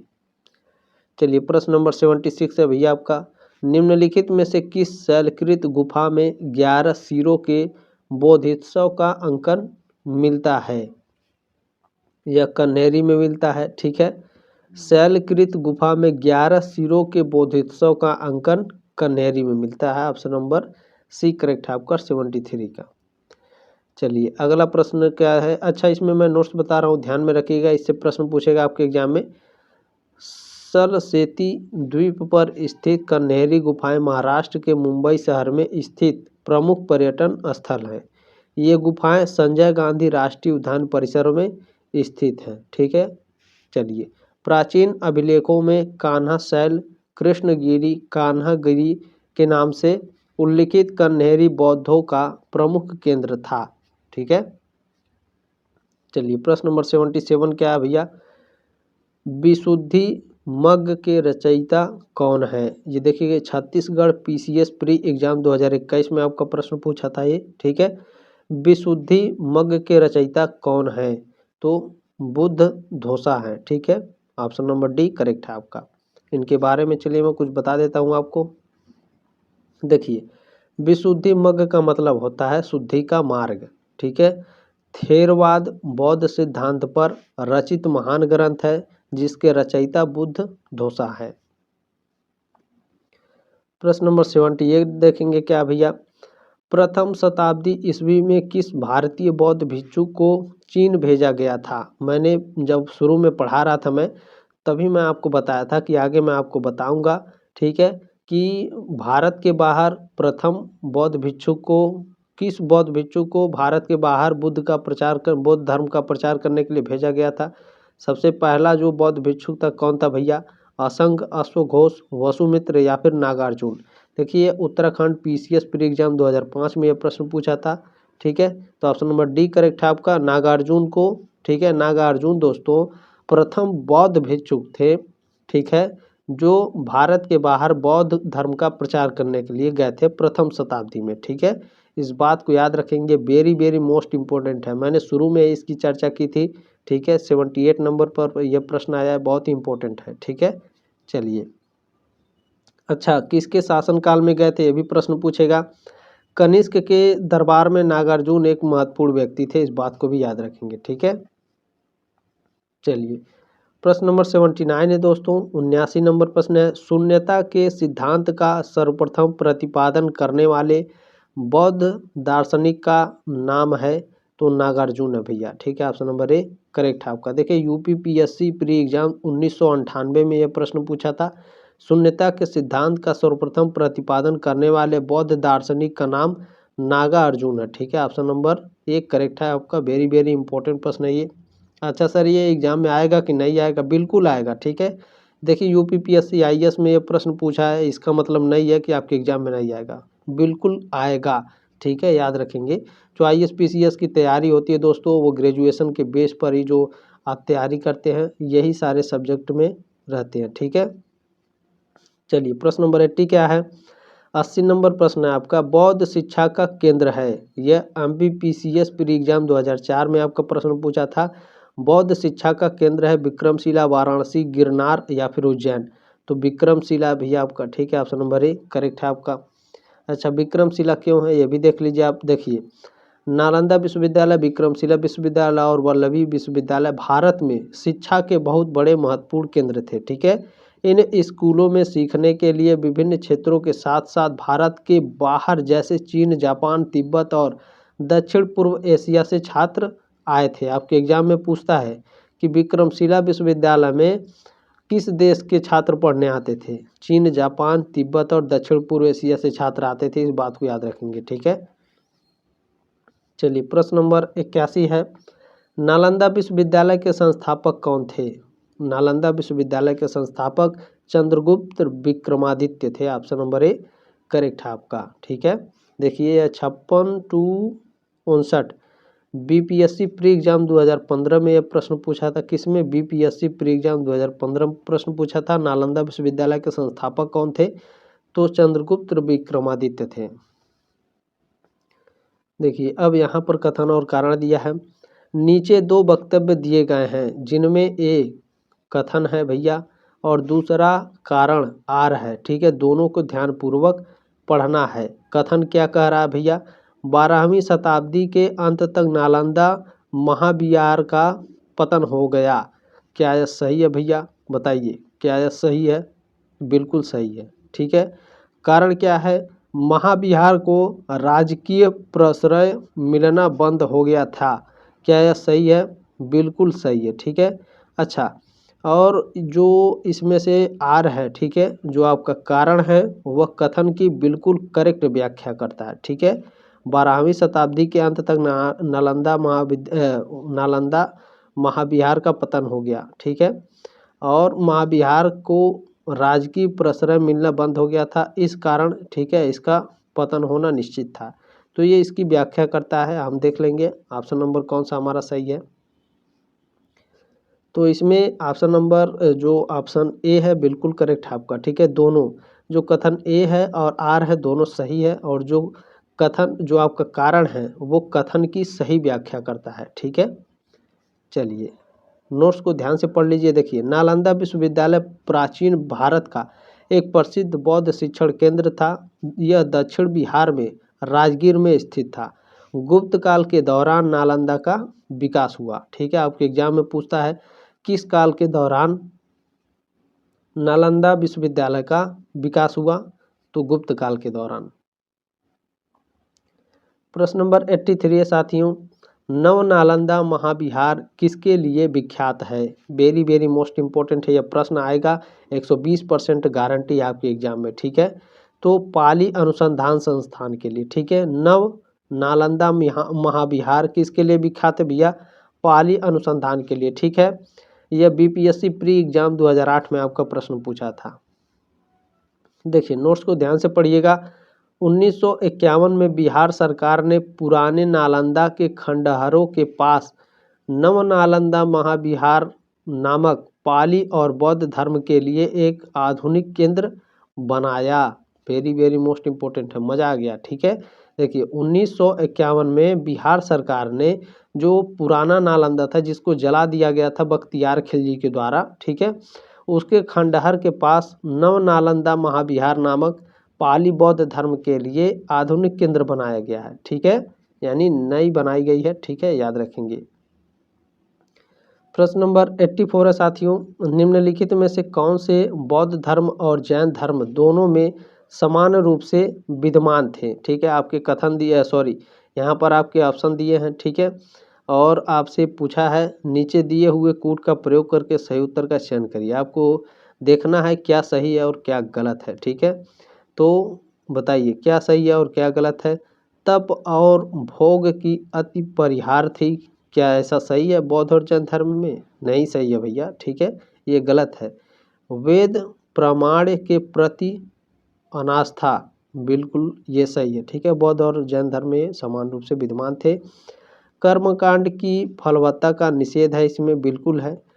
और क्या यह प्राणियों का हिंसा का निषेध करता है, यानी अहिंसा का समर्थन करता है बौद्ध धर्म और जैन धर्म? बिल्कुल भैया, बिल्कुल करेक्ट है, ठीक है।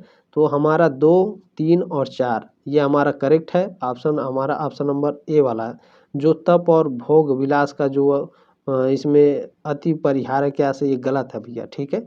चलिए 2, 3 और 4 हमारा सही है। कौन है भैया? 2, 3, 4 किस में दिया है? बी वाले में दिया है, ठीक है, ऑप्शन नंबर बी करेक्ट है आपका। प्रश्न नंबर 85 आपका दिया है दोस्तों, 85 नंबर प्रश्न पूछा है, भगवान बुद्ध ने निम्नलिखित 4 आर्य सत्यों का प्रतिपादन किए, ठीक है, नीचे दिए गए कूट का प्रयोग करके उन्हें सही क्रम में रखिए। बिल्कुल बिल्कुल रखेंगे। उसके पहले आपको कुछ बता देते, देखिए मैंने शुरू में ही आपको पढ़ाया था, भगवान बुद्ध ने 4 आर्य सत्य दिए थे, ठीक है, 4 आर्य सत्यों के यहाँ पर नाम दिया है, और आपको सही क्रम में रखना है कि गौतम बुद्ध भगवान के अनुसार 4 आर्य सत्यों में पहले स्थान पर कौन है, दूसरे पे कौन है, तीसरे पे कौन है और चौथे पे कौन है, ठीक है। तो सही उत्तर का हमें चयन करना है, ठीक है। तो देखिए इसमें मैं आपको बता देता हूँ, सबसे पहले दुख है, बिल्कुल जो 4 आर्य सत्य हैं उसमें सबसे पहले दुख है, ठीक है। उसके बाद क्या है आपका, उसके बाद दुख का कारण है, ठीक है, दुख है तो दुख का कारण होगा भैया, ठीक है। दुख है तो दुख का कारण होगा, तो दूसरे नंबर पर आपका ये हो गया। पहले नंबर पर आपका दुख है, दूसरे नंबर पर दुख का कारण होता है, और तीसरे नंबर पर क्या होता है भैया, दुख का निरोध है। ठीक है, ये आपका तीसरे नंबर पर आता है। चौथे नंबर पर आता है दुख निरोध का मार्ग। ठीक है, यानी साथियों आपका हो गया ए डी, और उसके बाद बी है आपका, उसके बाद आपका सी आएगा। ठीक है, ये आपका सही कूट है, यानी सही क्रम में मैंने रख दिया है, आपको उत्तर ढूंढना है बस आपको। ठीक है, ये 4 आर्य सत्य हैं, याद रखिएगा। निगेटिव प्रश्न में पूछता है इनमें से कौन भगवान बुद्ध का 4 आर्य सत्य नहीं है, तो जब आपको याद रहेगा भैया तभी आप उत्तर दे पाएंगे, नहीं तो आपका उत्तर ही गलत हो जाएगा। तो इन चारों को याद कर लीजिएगा, ज़्यादा बड़ा भी नहीं है। ठीक है, सबसे पहले दुख है, उसके बाद दुख का कारण है, दुख का निरोध है, फिर दुख का निरोध का मार्ग होता है, सॉरी दुख निरोध का मार्ग होता है। ठीक है, ये सही उत्तर में मैंने रख दिया है, ए डी बी और सी। चलिए याद रखिएगा। ठीक है, A D B C, A D B C कौन है भैया, ए डी बी सी पहला ही नंबर पर है हमारा, ऑप्शन नंबर 1 करेक्ट है आपका। ठीक है, ए डी बी सी। चलिए प्रश्न नंबर 86 देखेंगे क्या है। प्रश्न नंबर 86 है भैया आपका, बौद्ध तथा जैन दोनों ही धर्म विश्वास करते हैं कि कर्म तथा पुनर्जन्म के सिद्धांत बिल्कुल सही है। ठीक है, ऑप्शन नंबर 1 करेक्ट है आपका। देखिए यह यूपीपीएससी प्री एग्जाम 1996 में यह प्रश्न पूछा था। ठीक है, चलिए प्रश्न नंबर 87 क्या है भैया आपका, बौद्ध दर्शन के अनुसार विचार कीजिए पुनर्जन्म नहीं होता है। ठीक है, ये कथन है, और कारण है आपका आत्मा का सत्ता नहीं है। ठीक है, कथन कर रहा है पुनर्जन्म नहीं होता है, क्या यह सही है भैया बताइए, क्या यह सही है कि नहीं सही है बताइए। यहाँ पर आपको एक्सप्लेन करके भी मैं आपको बाद में बता दूंगा दोस्तों। ठीक है, देखिए यहाँ पर आपका पूछा है बौद्ध दर्शन के अनुसार विचार करना है, कथन पुनर्जन्म नहीं होता है भैया। ठीक है, ऑप्शन नंबर ए आपका गलत है, और कारण है आत्मा की सत्ता नहीं है, बिल्कुल है। ठीक है, आत्मा की सत्ता होती है, तो हमारा कथन क्या है, गलत है, और कारण हमारा सही है। ठीक है, तो देखेंगे 87 का हमारा कौन सा सही हो जाएगा। 87 का हमारा सही हो जाएगा भैया, ए वाला हमारा गलत है। ठीक है, यानी ए वाला हमारा गलत है और आर हमारा सही है। ठीक है, चलिए अच्छा क्यों सही है क्यों गलत है अभी मैं आपको बता देता हूँ। देखिए बौद्ध धर्म ने आत्मा के अमर होने के विचार को खारिज कर दिया, लेकिन उन्होंने पुनर्जन्म के सिद्धांत और कर्म के नियम को स्वीकार किया है। ठीक है, इसका मतलब है कि दावा ए गलत है, लेकिन कारण आर हमारा सही है। ठीक है, उम्मीद है साथियों आपको समझ में आ गया होगा। देखिए आपको इस तरह से कोई समझाता नहीं होगा। ठीक है, तो आपसे रिक्वेस्ट है दोस्तों इस क्लास को जरूर शेयर कर दीजिएगा। ठीक है, 88 नंबर प्रश्न आपका, सुल्तानी युग में बौद्धों की कौन सी शाखा सबसे प्रभावशाली थी, तो वज्रयान। ठीक है, सुल्तानी युग में बौद्धों की जो वज्रयान शाखा थी सबसे प्रभावशाली थी। ठीक है, चलिए प्रश्न नंबर 89 है आपका, 89 नंबर प्रश्न आपका, बौद्ध धर्म के विस्तार के कारणों में सम्मिलित है। ठीक है, आपके 5 ऑप्शन दिए, पूछ रहा है यहाँ पर कारणों में सम्मिलित है, बौद्ध धर्म का जो विस्तार है इन कारणों में सम्मिलित है, नीचे दिए हुए सही उत्तरों का हमको चयन करना है। तो धर्म की सादगी है बौद्ध धर्म में, बिल्कुल सही है। दलितों के लिए विशेष अपील है, धर्म की मिशनरी। ठीक है, ये भी मिशनरी भावना है बौद्ध धर्म के विस्तार में। स्थानीय भाषा का प्रयोग है, दार्शनिक द्वारा वैदिक भावना की सुदृढ़ता है, यह गलत है। तो 1, 2, 3 और 4 हमारा सही है, 5वां गलत है। कारण देखेंगे क्या भैया, कारण हमारा 1, 2, 3, 4 सही है, बाकी 5वां हमारा गलत है। ठीक है, तो 89 का ऑप्शन नंबर सी करेक्ट है आपका। ठीक है, उम्मीद है साथियों आपको जानकारी अच्छी लगी होगी। ठीक है, क्लास अच्छा लगा होगा, तो जो मैंने आपको जिम्मेदारी दी है इस क्लास को शेयर करने की, इस तरह से शेयर बटन बना होगा, इस पर क्लिक करके आप शेयर कर सकते हैं इस क्लास को। देखिए आपसे रिक्वेस्ट भी है और आपसे ये आपकी जिम्मेदारी भी है इस क्लास को शेयर करने के लिए। ठीक है, तो कम से कम 1 लोगों को ज़रूर शेयर करिएगा इस क्लास को। दोस्तों ये क्लास बहुत ही महत्वपूर्ण है, इसमें कई सारे नोट्स भी हैं। ठीक है, PDF भी डाउनलोड कर लीजिएगा आप लोग, ठीक है। अच्छा सर, इसमें आपने केवल 89 नंबर प्रश्न ही बताया, 100 नंबर नहीं बताया, आपने 100 प्रश्न बोला था। देखिए, जो आपका मैंने 89 नंबर प्रश्न बताया है, नोट्स से लगभग आपके 100-120 प्रश्न मैंने लगभग बता दिए होंगे, उससे ही ज़्यादा होंगे, ठीक है। और दोस्तों गले में खराश होने लगी है, ठीक है। मैं जो नेक्स्ट पार्ट लाऊंगा पेपर 2 में, जो आपके इसमें 11 प्रश्न बचे हैं, ये 11 प्रश्न मैं आपके जो नेक्स्ट क्लास आएगी, ठीक है, उसमें मैं कवर कर दूंगा, ठीक है। तब तक के लिए दोस्तों जय हिंद, वंदे मातरम, अपना ख्याल रखिएगा।